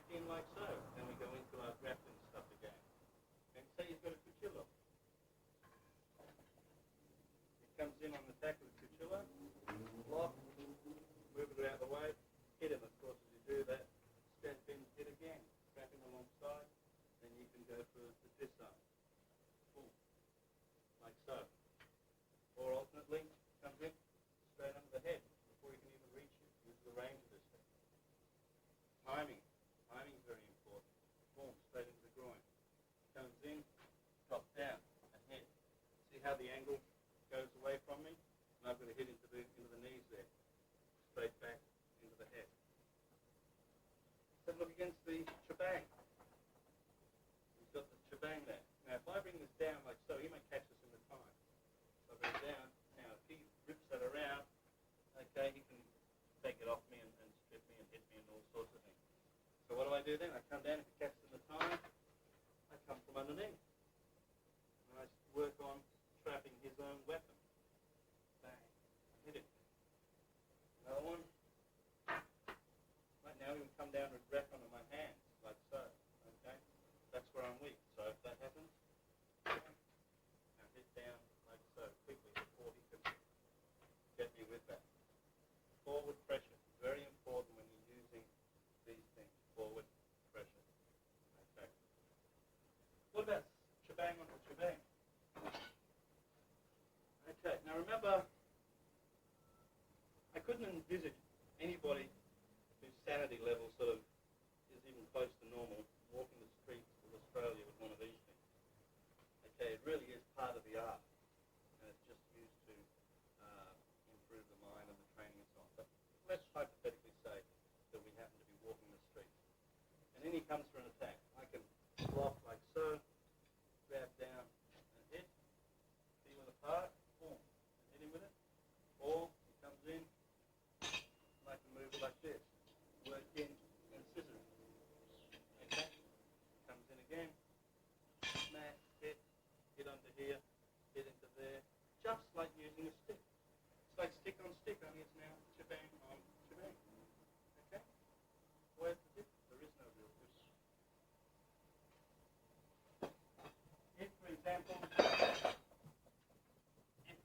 we both have tabak mali'it, okay? It's like empty hands with a sting in them. You guys are trying to punch, and I just use mine how I would empty-handed. Cool. Then I'm basically using a single Sinawali type drill. Bang. Lock him in. Comes in on the backhand, for example. Same as when we're doing the knife with a scissor drill. It comes in on the backhand again. Okay? Same thing. And this is important. It's all doing so that he comes in with a punch. Block and hit. Okay, comes in with another punch. Block, trap, hit. He goes to punch, block down, trap up. Fits into there. Alright? So you're using the same motions. Everything can be a weapon. Have a look around. We've got pot plants. Pick up the pot plant. Use it the same way. The club, the throw. Pick up a rock. Any rock lying around. Use it the same way. An ashtray. Use an ashtray exactly the same way. Okay? You might have a chance to break off a branch, snap, and you can use that. Okay? So anything and everything can be a weapon. And you use it the same way that you've been using a stick. This is why tape number 1, single stick, is so important. Teaches you all the basics you need for every weapon and empty hand. Tape number 2, showing the Sinawali drills, that's very, very important too, because by practicing the Sinawali drills, that's where you're learning how to apply all these attributes, all these concepts. Any of these weapons that we've shown today, right, there's no need to go on and belabor and carry on about it. Watch the tape, rewind the bits that you're not too sure of, and then start thinking about either weapons in your own art, if you happen to do another art, or just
said, the tinador, which is a big fork, like a big carving fork with two prongs on it. They also have what they call sumpak. Sumpak's either a blowgun, or it can also be the modern version is a homemade shotgun. You have two pipes and a shotgun shell, and bang, they fire that, and they fight with the sticks or the barrels, same as the blowgun. They'll blow through the blowgun, and they run out of darts, or the enemy will get closer. They pull the sticks apart, and they fight with the two halves of the blowgun. So, other weapons. Anything and everything can be another weapon. So, pay attention to them, think about what you're going to do with them, and the main thing is relax. Just fight as you normally would fight. Okay? But make allowances for the weapons and characteristics. So I'm not talking.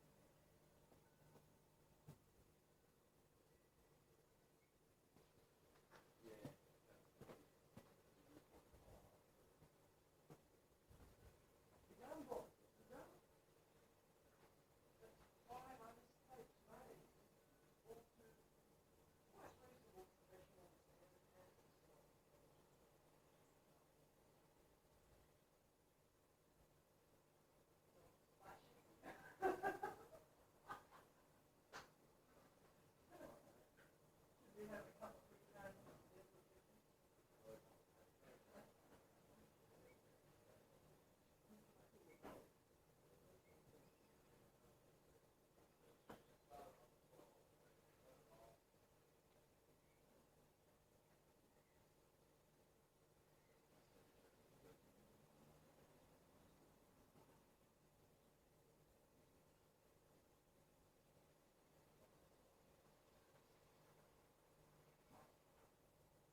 I'm Perry Gamsby, Chief Instructor of Walksafe Close Person Protection Concepts.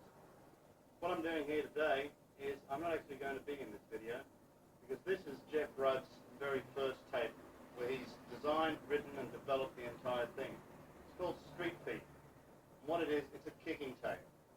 Now as important as kicks are, they're not really my bag. And that's why I advise Geoff to go out there and learn whatever he can and to test it and to see what works. And that's what he's done. The product of all that testing, all that research, all that practical experience is this tape. So what I want you to do is sit back and enjoy watching Streetfeet as Geoff Rudd takes you through not only the kicks that will work on the street, but also a good workout routine, some tips for sparring and tournaments, and some of those flashy kicks for those of you that are into that sort of thing. Thank you. Hi, thanks Perry. What we're going to talk about today is a lot about kicking, how to apply kicking for combat situations and also for point fighting in tournaments and in general fitness itself.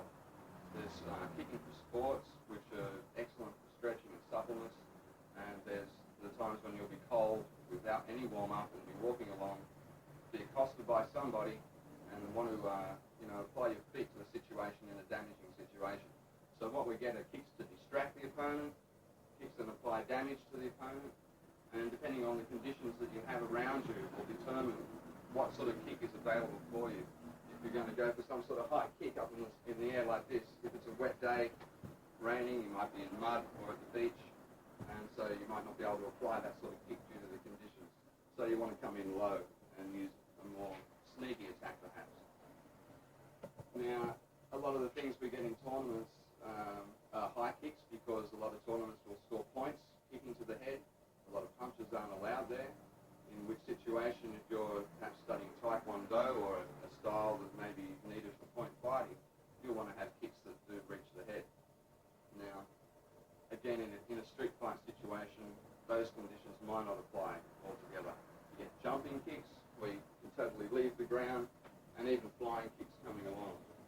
Now, for a jumping kick, it's an effective kick if you can get up there and throw the foot out, but you'll find the time spent in the air, your opponent will get a chance to move around you, maybe wait for you to land and then counter-attack. Flying kick, maybe if you're coming up behind the guy and he's picking on your mate, you see what's going down and you're coming with a flying side kick, sure, that'll get him because he can't see you coming. But really, if you have to jump up to reach the guy's head, take him out that high, you're probably better off going down low, taking his height advantage away from him and applying a different sort of kick. Now, most martial arts incorporate a kicking type of style of some type in their art form, whether it is kicks high or kicks low. And what I want you to do with this tape is just look at the different ways kicks are executed, some of the technicalities we'll look at as well, and try and apply that to your style of martial art. For those of you that haven't kicked before, we'll go through some of the techniques involved in balance and pivoting on the rear foot if necessary, and how to actually execute these kicks. Now, before getting into a serious kicking workout, you want to give yourself a good warm-up, a bit of stretching, suppleness, mainly the major muscle groups, the quads, the hamstrings, the adductors in the side. I don't really want to give you a tape on stretching today. There's plenty of information out there that will supply you with how to stretch legs and major muscle groups. Obviously, it is good to warm up before doing any serious things with the kicks. And just one word of warning, if you are kicking into the air, if you kick hard and extend your knee fully, you may hyperextend and damage the knee joint itself, a bit like throwing a ball and hurting the elbow because you've snapped it too hard. So it's always good to try and just pull your kick back a little bit with a bent knee if you're going to be doing it in the mid-air. Obviously a bag, if you kick into a bag, it's good. It'll take it out for you and you can actually practice penetration with your kicks. Now, one thing that is important in combat kicking is to actually penetrate when you are kicking the opponent. For example, if we have just a front kick, which we may do either a snap coming up, or you may use the ball of the foot, kicking through this way. That's taken from a very neutral position. You could be in a club watching a band, and the next minute you're caught up in a fight. And so you'll be standing there, you've got no time to get into some stance or whatever you want to do. You just need to be there, maybe a drink in your hand, and kick out. Now this sort of kick, it's a direct hit straight in front, going for the lower abdomen. Groin, but the lower abdomen is the larger area that you can hit and will do a lot of damage. So from here I might be just having a drink, going in and just kicking through. Now, kicking straight in front this way is probably the best reach you have with the kick. If you're going to try and kick high, you get the sort of arc effect where you're in close here. As you get higher, you start to pull away. As you get lower, you're pulling away again. So getting in around that lower abdomen area will give you a nice direct, straight in hit here. Now, if you find yourself with time to set up for this kick and you want to actually apply a lot of power, you want to start applying body weight to it. Getting in there with the hips and really driving through. So with a bit of hip power, what's happening is I'm thrusting through and it's really coming through this way. Doing it up the side. Really pushing through. Now, just stand here and kick out. Sure, the kick will get out there with it quick, but it hasn't got the power to really drive back. Now, a lot of the time in this sort of situation, you could also be kicking with the front leg, in which case it might be just a skip up. You want to close the distance more, so you skip through. Okay? Or if you want to come through off the back leg, like walking straight into the kick and hitting through. The arms, the balance, and the head, you want to keep fairly lateral and parallel this way. You don't want to, lower one shoulder as you kick through maybe, because if you drop one shoulder, it'll pull the other one up. Now my upper body starts to lean. So if I'm kicking through, I want to pull in. A lot of the Taekwondo guys really think this is a good kick, and I think it is as well. It's good central balance. Straight through. I'm in a nice straight line. Which comes to my foot on the ground. So I want this foot underneath me. I want it right underneath for good balance. My gravity's right over the foot here. If I'm leaning forward, I'm going to fall in. So if I come through like this and fall in, maybe he'll kick me back on the leg again. So I want to be able to kick up and come back down again. Again, if I'm too close, I'll fall back. So my gravity again, I'm leaning back too much. And it takes away all the power. If you don't have any balance, you won't get any power with the kick. You've got to maintain that balance. So basically what we have is from just a neutral position. You don't want any problems with this, just the hang, and you're kicking in. The hands are up automatically. Hip kicks, thrusting through. Now, basically the same conditions apply for the front snap kick. The snap kick is more like coming up. And it's a quick kick into the knee, perhaps. Wearing shoes, most Westerners wear shoes pretty well all the time. So use the toe on the shoe, use the ball of the foot, snapping out quickly. Again, that can come up using the toe into the lower abs. So you can either use the ball or the toe, flicking up this way. Now, with that, there's no need for any sort of fancy pivots and jumping through. You don't want to come leaping through and try and do a front snap kick. It's pointless. You can choose another kick. So some kicks are, not suitable for certain, ways that you're standing. Your weight might be on the wrong foot and you can't sort of get through, with the back foot. So it has to be the front foot. And how far away it is as well. You might be too far away for that. I might come in with another type of kick. So then if we do come into more of a long-range kick, maybe the roundhouse kick, okay, or the wheel kick in some systems, whichever you prefer to call, can come off either the front leg or the back leg. Now, for example, if we're going to kick off the rear leg into the bag, I've got to close more distance with this leg. It has to come right through a long way into the kick. So in order to do this, I need to pivot on my ground foot. If I don't pivot, and I just turn around, I'm going to wrench my knee badly. And, that will really put you on the ground rather than your opponent, believe me. So what I want to do is put my weight onto the left foot to glide over. And I end up with my heel pointing towards the attacker. It's coming through like this. So my foot's here, and now the heel's pointing at the attack. Now by pivoting around here, it's like a little glide, up and over. What happens then, it brings my knee around, which will bring my hips around, and start to turn my body. That gives you the body weight in the kick. Okay? It's rather than standing there and just kicking out like this, keeping upright, and no body weight here, I want to really be able to turn around and snap it in there. I could follow through. One dangerous part in a street fight, if you're going to go up like this and follow through, you could end up with your back to the opponent. Now, it's a street fight.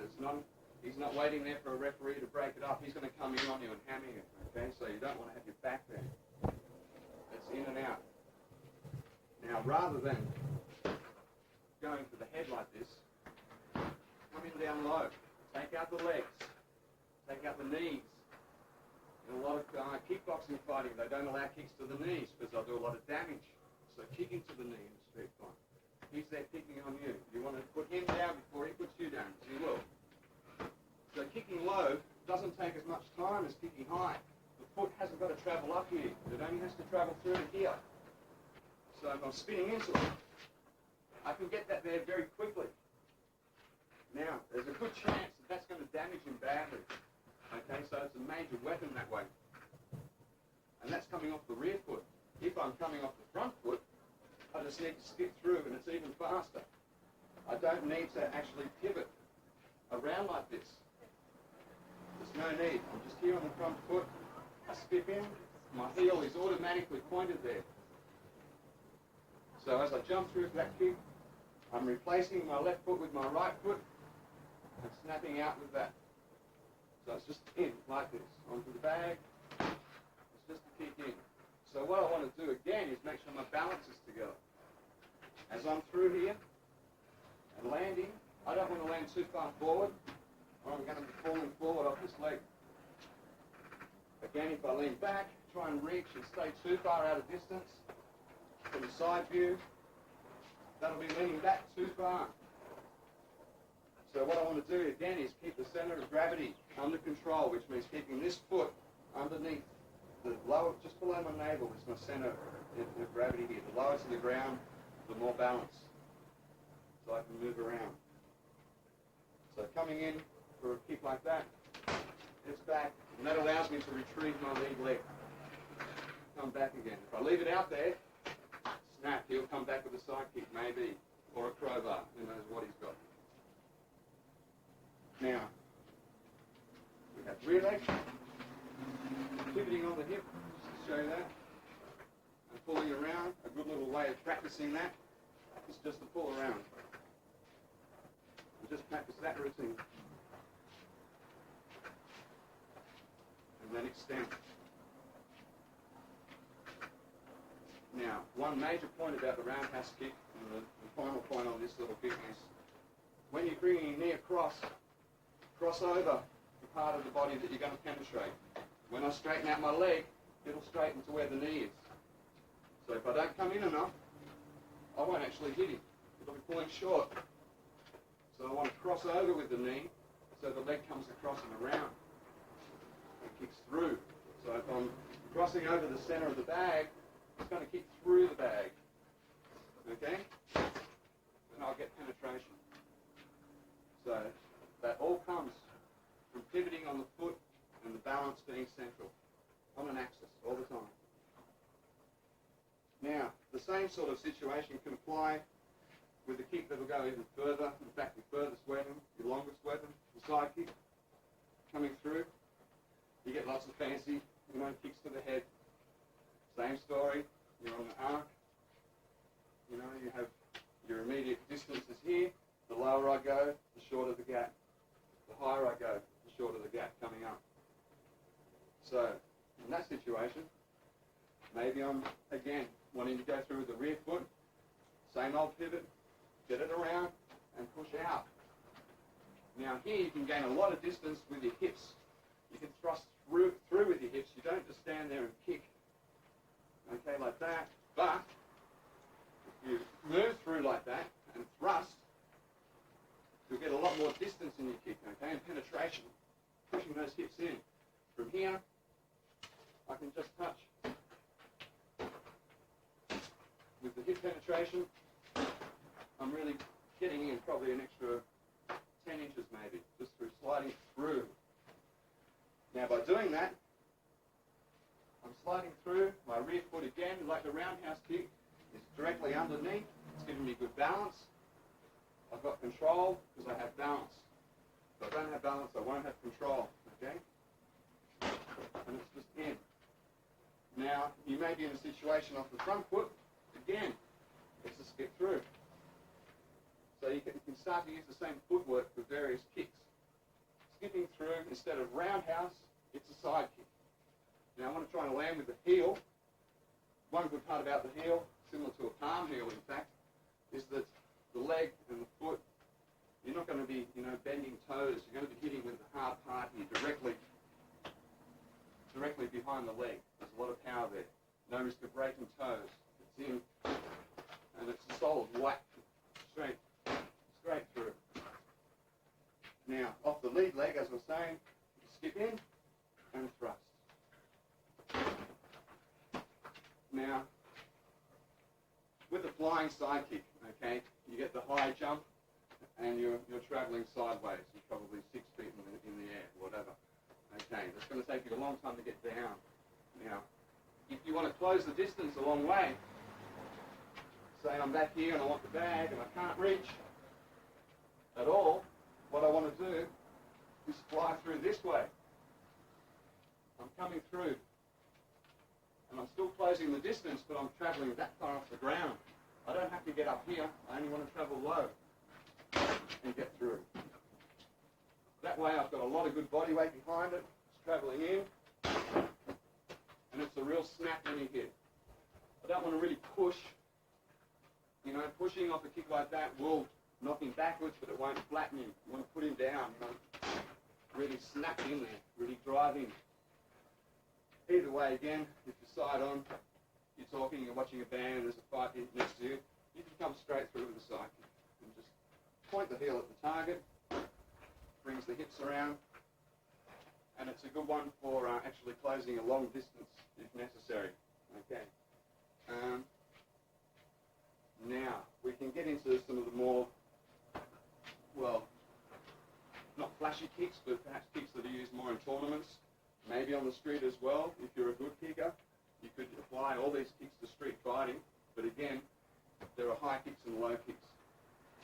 So really, for the roundhouse, on the side, try and keep them down. Get them in there as a surprise attack. So again, the third kick in this little series of the roundhouse on the sides would be the hook kick. coming back around and hooking. Just the opposite of hitting through, but hitting back. Now, the takeoff is the same. The pivot happens, the knee comes around with the hips, center of gravity, the balance is there, and I'm bringing up, but instead of now thrusting through, I'm thrusting around and hooking back. Now, I need balance for this because my hips are moving two ways, and my arms are causing like a spring effect to get that whipping action into it. Now, if it's not a fast kick, it won't land. Okay, so if you can execute it with speed and get it up there quickly, that will generate the power that you need. Okay, so I come through off the rear leg, I pivot, up, and hook. Now, I don't want to really get it to just here and then spin around. That's good for learning the technique. Pivot and hook. But I want it to go in one motion. So as that's coming around with the pivot, my foot's already on its way up there. Bang. Now you can hit with the sole of the foot, or you can hit with the heel of the foot. In that way, or slapping across. Mind you, it's a sneaky kick. It's a good one. Executing it low, you may actually come through with a roundhouse and miss, come back just with a hook. Hitting in the calf, just along the nerves up the side of the shin bone. Not a problem. Using your heel is good protection for you. You're not kicking with bone on bone. Okay. Now, into a more a shorter length kick rather than those long range kicks. You get a version of a side kick, but it's called like a side rising kick. It's basically coming up and just checking. What's happening there? It's just coming straight up and back in. I'm not lifting up and stomping. I'm not lifting up and keeping through like this. It's straight up and back. Now this would be someone walking into me maybe. I think, gee, this guy's going to come at me. What am I going to do? And just snap up. And it's into the knee. Just straight in. You don't have to telegraph it, bring it up and punch it down like this. If you can time it well enough, sure. Stomp on it. But just coming up like that, nice and quick. So maybe I'll ask Jason to assist me here. Jason's our Walksafe instructor in Queensland. Down here for a visit. Thanks, Jason. So maybe if Jason's just walking in towards me, I'll just snap it in there, right at his knee. Bang. Okay? I'm saying, hey, what's the problem here? Bang, it's in. Now, there's no telegraphing the strike. It's not up and in like this. It's just bang, straight in. If I can get a distraction there, maybe I can come back over the top. So as he's walking in, whack, and there's a back fist or a straight punch through, arm, heel, whatever. But the kick, low to high, distracting his nervous system, coming in like that. I'll actually need Jason to show me some stuff a bit later to help me out with some defences, which we will work out that way. Now, if we just move into a more close range situation here, and say my opponent's like this, and I'm in a more grappling situation. Maybe he's got my arms, my wrists, and I can't really do much up here. Resort to the feet. Now I don't need to be back to all this fancy stuff, okay? I can be in here and kicking. Now with like an instep kick, just kicking straight into the shins, coming in like that, will be a fantastic whack across the shin. The idea of hitting sideways is because you have a longer weapon. Hitting across here, I've got a better chance of connecting with the foot. It's coming in and just sweeping anywhere possible around there. You're in a bit of a skirmish, bang, in they go. You can repeat them. Excellent kick. Distract, come back up the top again. Now, that isn't really a long-range kick. Okay? It's definitely a kick through in here. So in that situation, if I am at long range, why try that? Come back to a front kick. Maybe a snap coming up or just a ball kick. So the different kicks apply to the different situations, the distance from your opponent. In close in here, short kicks. Back here, long kicks. Even further away, the side kicks will be used. So you start to think about the range. Nice little instep kick. Straight in. Now, taking that kick a little further, if we are in this position where we're in close and it's kicking through, why not follow up with the knee as well? And slide in, foot, and to the knee, and take out the whole leg. Jason, give us a hand here. So we're in a situation, maybe grappling here, and I come through into a kick, all right? There's the distraction kick, but maybe and sweep in with the whole knee. So I'm destroying the whole leg, okay? So from there, I might come in, sweep this leg, and then come back into this leg here, all low, ankle strikes, shin strikes, all, you know, distraction sort of kicks, not really applying a huge amount of damage, not breaking his leg, but sweeping in down here, getting his nerves sinking down there. Then I might come in up the top, whatever I want to use there. So, you know, it could be just a straight in low shot, then up high, back low again, or really sweep through. Use my body weight, come in on the guy. So it's like, you know, really pushing in, sweeping, you know, till I can free myself up, come back to the hands. Well, here in fact, a stomp, very similar situation. Again, we may be in this sort of grappling thing. Stomp on his foot, bang, straight down, bang. I don't need to sort of close distance or, you know, get around behind and sweep or anything like that. It's just a straight stomp. Maybe I'm grabbing behind. Okay, now here, I can't do my turning back kicks and things. So if we get in the camera, from here, straight down onto the foot. Bang. Incorporate a shin rake. Down the shins, into the foot here. Slam onto there. There's a distraction. It's not going to break his leg, but it's certainly going to hurt him. From here, maybe I can break a grip, throw in an elbow, a back fist, whatever. Push him out of the way, take off. Doesn't matter. You're there to defend yourself. You're not there to actually try and beat this person up. So he grabs on. I'm caught. Oh, what can I do? Stomp. Shin rake. Stomp. Kick back with the heel into his shins. Keep on kicking. Go for it. Really belt in there. Kick up into the groin if you can. If he's a shorter, sort of stocky person, you probably will reach. If you can't, try sweeping out. Then maybe kick up. Then you'll reach because that lowers his body down. So standing up again. Like shin rake down, kick back into the shin, sweep, kick up. There's a number of you know, variables there that you can actually get into.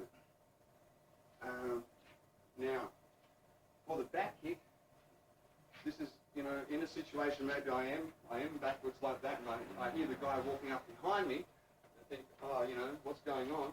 Wham! I want to come straight up into him here, into the lower abdomen again.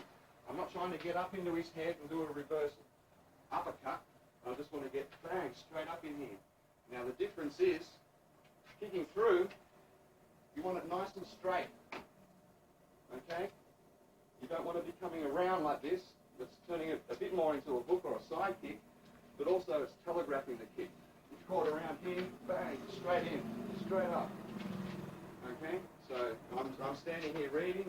This guy's walking in, pow, right in there. It's a very quick little kick. Back into an elbow, whatever I want to do. I've got him from there, okay? Straight in like this. Again, I can actually use my hips and power on with that kick. If I'm on my back here, I'm reading something, then power, in I go, you know. What's going to happen is I get that real thrust. Okay, so it's a fairly long weapon as well, kicking straight back.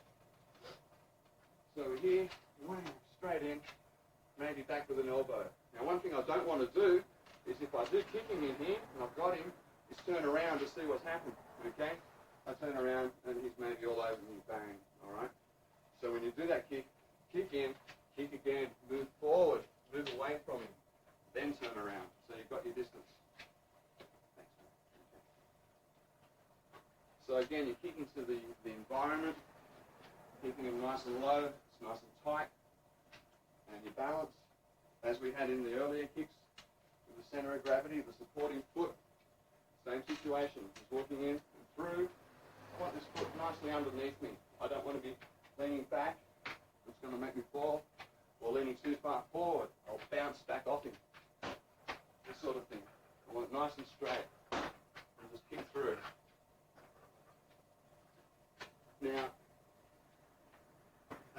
onto another sort of similar kick to the round type of kicks. I've heard it called as a twist kick, call it an inside-out kick or a reverse roundhouse, whatever you want to call it. But what it is flicking in and just kicking into the ribs or into the hip area, straight in. And what you're hitting with is the instep, side of the foot, the blade of the foot or the edge down here, and you're just twisting in. Now, here I'm getting like a movement with my arms to give me a sort of body spring to it. I don't want to just stand and flick out the foot. It may be quick, but it won't have enough power to really do anything. I want to really get a whack to it. So by coiling and springing back, you wind up. So it's in. Just a short little kick. Now, Chase will come through. He's walking there. Maybe this guy's got a friend with him, and his friend's doing the talking and hassling me. And he's just sort of standing here, and he's ready for action. And any drop of the hat, they may jump on me, you know. So if I'm looking at this guy and discussing the matter with him, I can just kick straight out into here. If I'm on a different sort of angle to him, slam into the groin. No problem. It will just rip in there. If it misses the groin, it will hit the lower abs. And that's devastating, the lower abs. The muscles aren't conditioned for kicks. So it's just a quick snap in there. The good thing about it is I'm not turning away. I'm not, you know, putting my back to the other guy over here. I'm in this confrontation situation. I'm still here. Snap into there and move forward into the other person, so I'm not distracted. Snapping him. Just straight in. You could go up high. Going up high, you know, I'm running the risk he might just catch my foot, tip me over. I can't have that happen. You're on the ground, you're not in a good way. Mind you, if you are on the ground, you might just do some ground things. I've been knocked over. I come to a ground position. I want to get back on my hands and knees in the crab stance. From here, I can be kicking away and just keeping him at bay for enough time to maybe get back up on my feet again. Now, if I'm caught down here and he has closed in on me and I block him here, you can get the leg takedowns, just pushing and pulling through that way. Okay, so that's again, keep him at bay, give him a push back, and get up on your feet. Don't stay down there. You don't want to stay on the ground. One other version of that is coming in and maybe checking his leg, little instep kick, crossways, not like this, across his leg, and pulling on here and pushing through. Okay, so that's just pulling and pushing, or the other way around, instead of there, this foot's behind, this one's in front, pushing and reaping with the bottom foot. Guaranteed to go backwards on that one. Now, a couple of other kicks you do get, crescent kicks, used a lot. You see them on the movies a lot. They're fantastic little sweep arounds like this, come in, or maybe the backhand as well.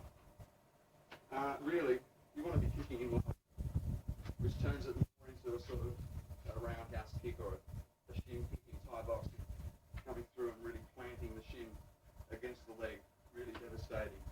On the street, go for the knee, break his leg, crunch it. If it doesn't break, you won't be walking for a while, at least long enough for you to get away. Crash straight in. Say he throws the jab at me, and I get around to here, and I've deflected the jab, I can come back in again and hit him with the legs. Bang, straight underneath. Maybe into something like this. Now I'm in a good position. Again, you know, he may jab, get a punch on the guy, just a sweep into the ankle, just kicking into the Achilles, whatever into here, kicking the leg. So it doesn't matter, you know, if you're going for the back of the knee and you hit the calf, you're going for anything and give it a lot of power so he's really gone, you know, and swept out. Okay. One other version of that crescent kick coming through, instead of just hitting in here, is with the backhand. Now you can see this in the films, so they're going over all these sweeping kicks. You know, for him to block that, power, you know, he's got it straight away. It's just, you know, no way it's going to be practical. I've got to really whip it up there. And if I really whip it up there and he blocks it, I'm just going to go springing back where he may catch it and lift me up. So I've lost all balance. I'm gone. So really for the crescenty kicks, tournament fighting situation, maybe you might be fast to get one in for a point. Because on the street, I wouldn't recommend really doing it straight up here. Keep them low. Keep them simple. Effective kicks that work. Power in there. Sweep, sweep, sweep. Come back up the top again. By all means, use your hands. Don't just use your feet. But these are just, the difference between feet. The kicks that will work, the kicks that won't work. All right? What may be practical one day and not the next because it's been raining. So, spinning kicks, jumping kicks, flying kicks. All I can say about that really, if you're going to do a flying kick, fly low. Kick low to the ground. You can still close the distance in low. Okay, you don't need to leap up there. To jump up and have to side kick him in the face. If he's that tall and I've got to do it, why not come in low? It's going to catch him out because if he is so tall, go for the low spot into his weaknesses. So there's no real excuse for having to do a leaping, roundhouse or side kick or something like that. A spinning hook kick, where they turn around and up into the head of the opponent. One time I would use that would be if I was going for a kick and I've missed and followed through. Now I'm already following around, so come back in with a hook. But go for his ribs, go for his kidneys, go for his leg. No need to hook it up around his neck here. All he's got to do is stand up and feed me off. So if I've come through on a kick and I've missed, I'm back in, come back in around an area where you can get it practically without having to go right over the top. Now, that's only because your balance, as you move, is already turning around. You might fly into the back fist. You're going into the kick, out, and around. Maybe that'll come around with it. If you've been practicing a lot of things like that, they happen to be second nature after a while. So you're not really thinking I'm going to do a roundhouse kick and a spinning hook kick. But what I'm going to do is just do what I feel can get through at the time. I've missed. Maybe I'll come through into a back. So I could go around this way and miss and hook him. I could go around and miss and back him through this way and move off forwards. Don't turn around and say, what happened? Did I hit him? Bang, he's got me. So back kicks, hook kicks. If you're on the way around, follow the momentum and use that power that you've got. But to stand there and sort of fly around and, land a spinning hook kick, by the time, I've left around, I could be looking, at a fist in the face. He could have stepped back. He could have moved to the side. What else could you do? there's plenty of things you could do. So, if I need to get a hook kick in, if I can't get it straight in like that, don't do it. Come back down here again. Use the knees, use the snap kicks, the ball kicks, all the practical kicks. Hanging on to the guy is always a situation you're in. So take advantage of it with these kicks. Use his stability to the ground. Come through. I don't have to be back and sort of just doing this business. Grab on and mobilize his arms or something. Knee, kicking through. With the snap kick, it's great because if I'm at a distance from here, I can come up, say a toe into there or into here. If I'm closer, I can grab on. Maybe it's the shin that's going to get through now. If I'm closer yet, it's a knee. So the one action altogether is just bringing up that leg and through, whether you're connecting with the foot, the shin, or the knee. I've got this much here now, it's like an iron bar. I'm not relying on just one weapon area. I've got a whole weapon in that leg itself, depending on the distance. So if we're in close, maybe it's just a knee, straight through, back to here even, foot, the toe, or the shin coming in, doesn't matter. Now, if you say a bit more side on, and I can't get through that snap kick that way, maybe I'll come in with the knee, around, into the abs. Nothing like actually hitting the knee in the abs. Or, if you have the face, slam it down onto your knee, okay? Rather than trying to bring your knee up, in this sort of business, why not have it there and crash him onto it? You've got all his body weight that you can force onto your leg, bang, break it over, rather than holding him and trying to come up. Even if you can knee up high, you're going to lose a lot of power. It's better to soften him up. You've got that neck, crunch it, bring him down, use his body weight and the gravity right over there. So, but in close fighting, the legs are probably more effective in causing distractions rather than actually, doing major damage the major damage may come at first, where it's smashed into the kneecap and it's snapped. Maybe a severe kick into here, rupturing the bladder, a lot of damage there. But really, to do that, you're putting yourself at risk through being on one foot. You're taking one foot off the ground. You're losing contact with the earth, which is, your stability. You want to be able to move. So coming through low, you're not lifting your legs off a long way. They're not coming right up and having to rely on that balance. It's in nice and low. Now, for some defences and counter-attacking, using that situation, we may, for example, have a confrontation where he's grabbed onto me. He's got my shirt and he's hassling. It's like, I'm about to get clobbered here, okay? So I'll grab his fist to hang on to that, and I'll grab here because I'm paranoid and I want to just, contain his arms. Apart from just headbutting each other to death, we've got our feet, and now we're in close. So now it becomes practical. Maybe it's a sweep in with the instep, a sweep with the whole leg. Arnis, style of martial art that I do is a lot of leg sweeping and low kick attacks into the ankles. Stomp, shin rake, coming down the shin and stomping onto here. Okay, is a great distraction. So he's grabbed on and got me here, like this, pow, it's in a stomp, maybe just to push off, because now he's not concentrating so much on what's going on here, because he's just being clobbered in the shins, and everyone's shins have nerves that run through. I haven't met anyone who's got a major muscle group over their shin bone yet, so you're going to, no matter how big the guy is, he'll react to it. He won't drop to the ground with it, but he'll react to it, okay?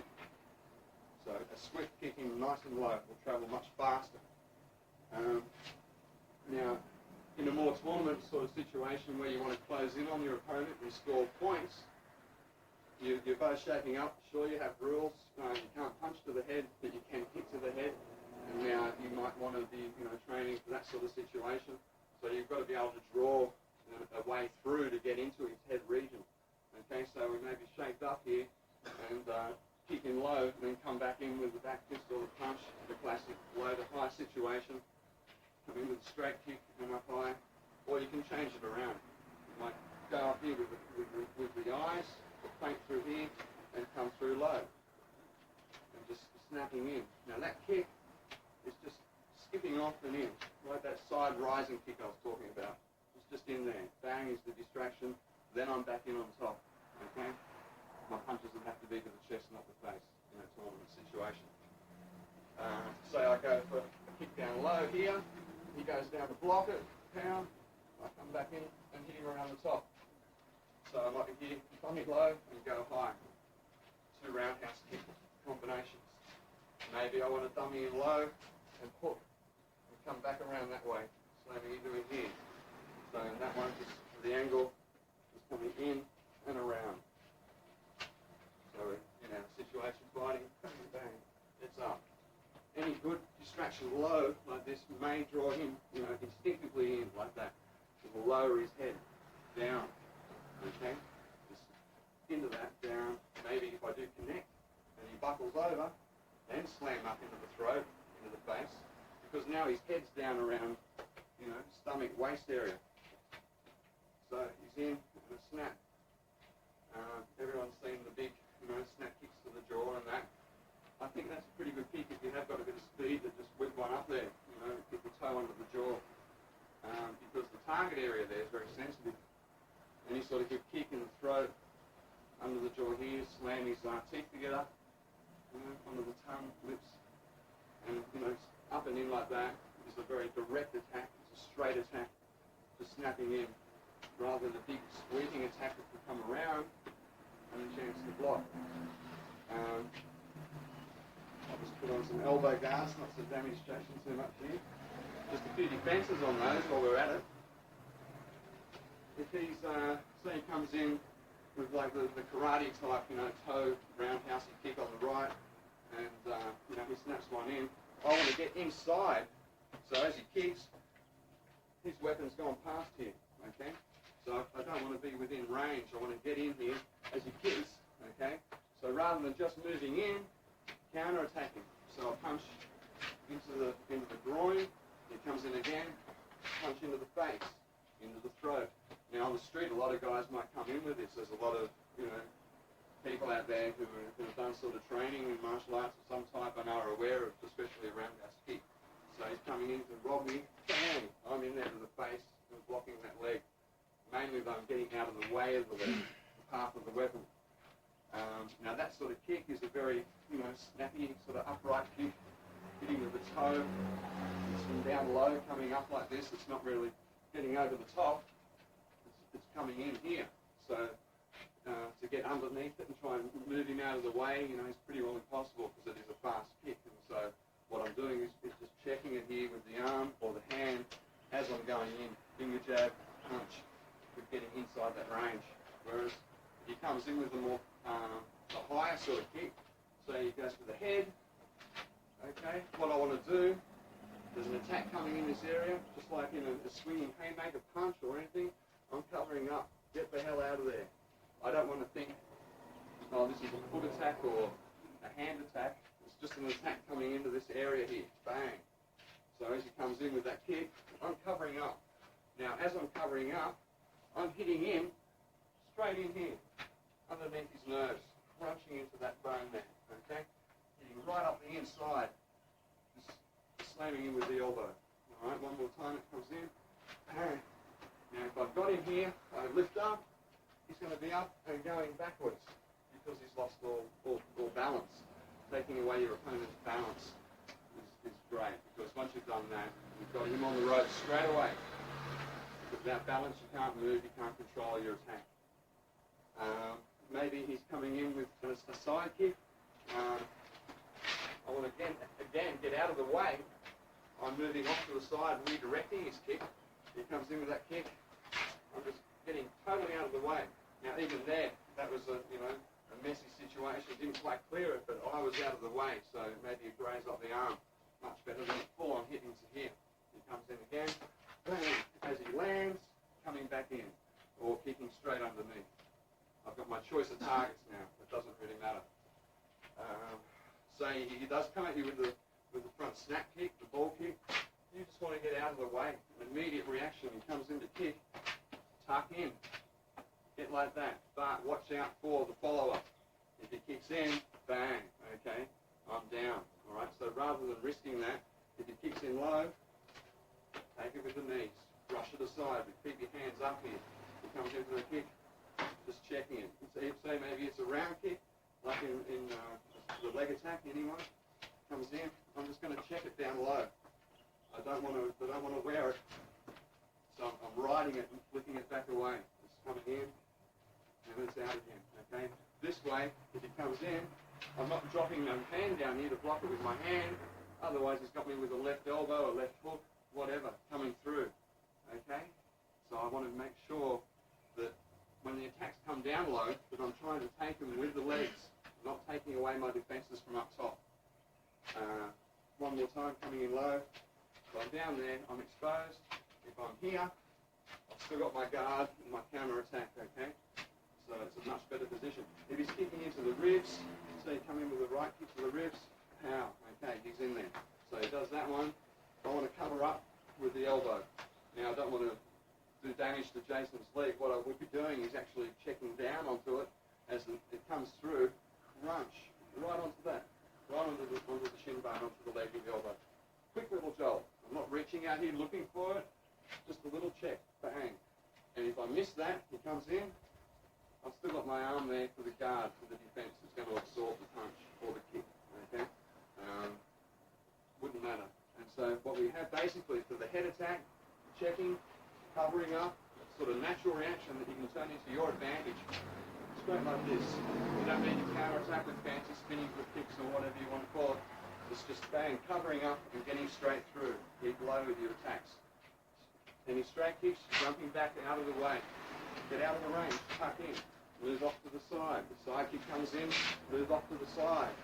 If you get to the side of your opponent, you can counter-attack from much more, there's more target areas available. You know, you've got him, you know, in one direction. The next minute you've moved over here or over to here, he's thinking this way. So you've changed, you know, your line of attack and come back in. And that's why the legs are so vulnerable. because he's always looking for balance, okay? And looking for balance on the legs means that he's, thinking of, does he feel comfortable? Is he secure here, all right? You take away his balance, you're on top of that situation. Apart from that, one other way, if you're coming in for a roundhouse into here, okay, and you do check, come back in straight away if you see him coming, especially off the rear leg. The rear leg goes to kick, bang, I'm in there. So what I'm doing is, even if you stand here for a second and kick through, I'm moving in and kicking through, okay? Comes in. So I'm getting inside the range of that kick, just from here again. I'm getting inside the line, so the kick's gone past, and slamming in, and just checking his legs. I'm not going up high, I'm not going around here, I'm just checking straight in down here, nice and low, and a simple kick. Anyway, we could probably go on for a long time on combinations on kicking. Thanks, Jason. Excellent. Now, you can take basically the aspect of pivoting and keeping balance, whichever way you're going to kick. You're kicking straight. Here, don't drop a shoulder and lean off. You lose your balance. As you're kicking through, keep it nice and straight, shoulders straight, nice central bang, hip thrust through, bang. Okay, you're kicking sideways, get the knee across, so you follow through with the kick. Okay, it comes up and across. You don't want to pull it short. And the side kick again coming across and in. So really, not until you get to here, does anyone know whether it's going to be coming in hook, side, or round, or side. You go either way, it's the same motion. Okay, so if you work on a few basics, you get a good groundwork for it, you can execute a lot of kicks from the same sort of fashion. Combat situations, keep it in low, sweeps, knees, round knees. Rip, use your hands, in there. Use your feet with your hands. You might be coming in, combination sort of thing. Might be just a distraction to the face, slamming low with the leg, kicking in the shin, smash. That upsets him, that flattens him. From a long range, if the guy's walking in, use your longest weapon, side kick. And remember, kicking in around those lower abs is the best direction you'll get. Any lower, and you start to lose contact, any higher, and you start to lose contact. That arc that we had. Anyway, there's a few ideas that we have on kicking, whether it be for the street or for tournament fighting. Remember, you should find out about stretching and warming up. Ultimately, you want to be able to react and kick from any position, any time of the day. No one's really walking around expecting to have to kick anyone, but you never know. So, wherever you are, you should be able to kick from that position, okay? Now, tournament fighting, again, there are rules and referees, so, there's more room for error. You're allowed to miss with a kick, because the guy's not going to actually try and tread on your throat and kill you if you fall to the ground. You're going to walk away, hopefully, most of the time without serious damage. Whereas on the street, you go for the big one and miss and fall due to a puddle or whatever, you're in serious trouble because he's straight on top of you. So remember, what's practical, okay? No matter what style you do or no style at all, you can still use the information. You can take this and apply it to what art you're doing or just for your own self-defense. If you're doing it just for self-defense, keep in the low ones, keep in the practical ones where you get good balance. Don't go looking for the big lean and the sweeps up here. It'll only cause you trouble in the long run. If you want to get into that, practice. With practice and a lot of, time spent, a lot of patience, then you'll get that. And then maybe, you can make that work for you. Not a problem. But, it's a walk-in. Just keep it nice and low. Keep it simple. Anyway, I'll leave it there. Thanks for watching. And hope you get something out of this tape. Thank you.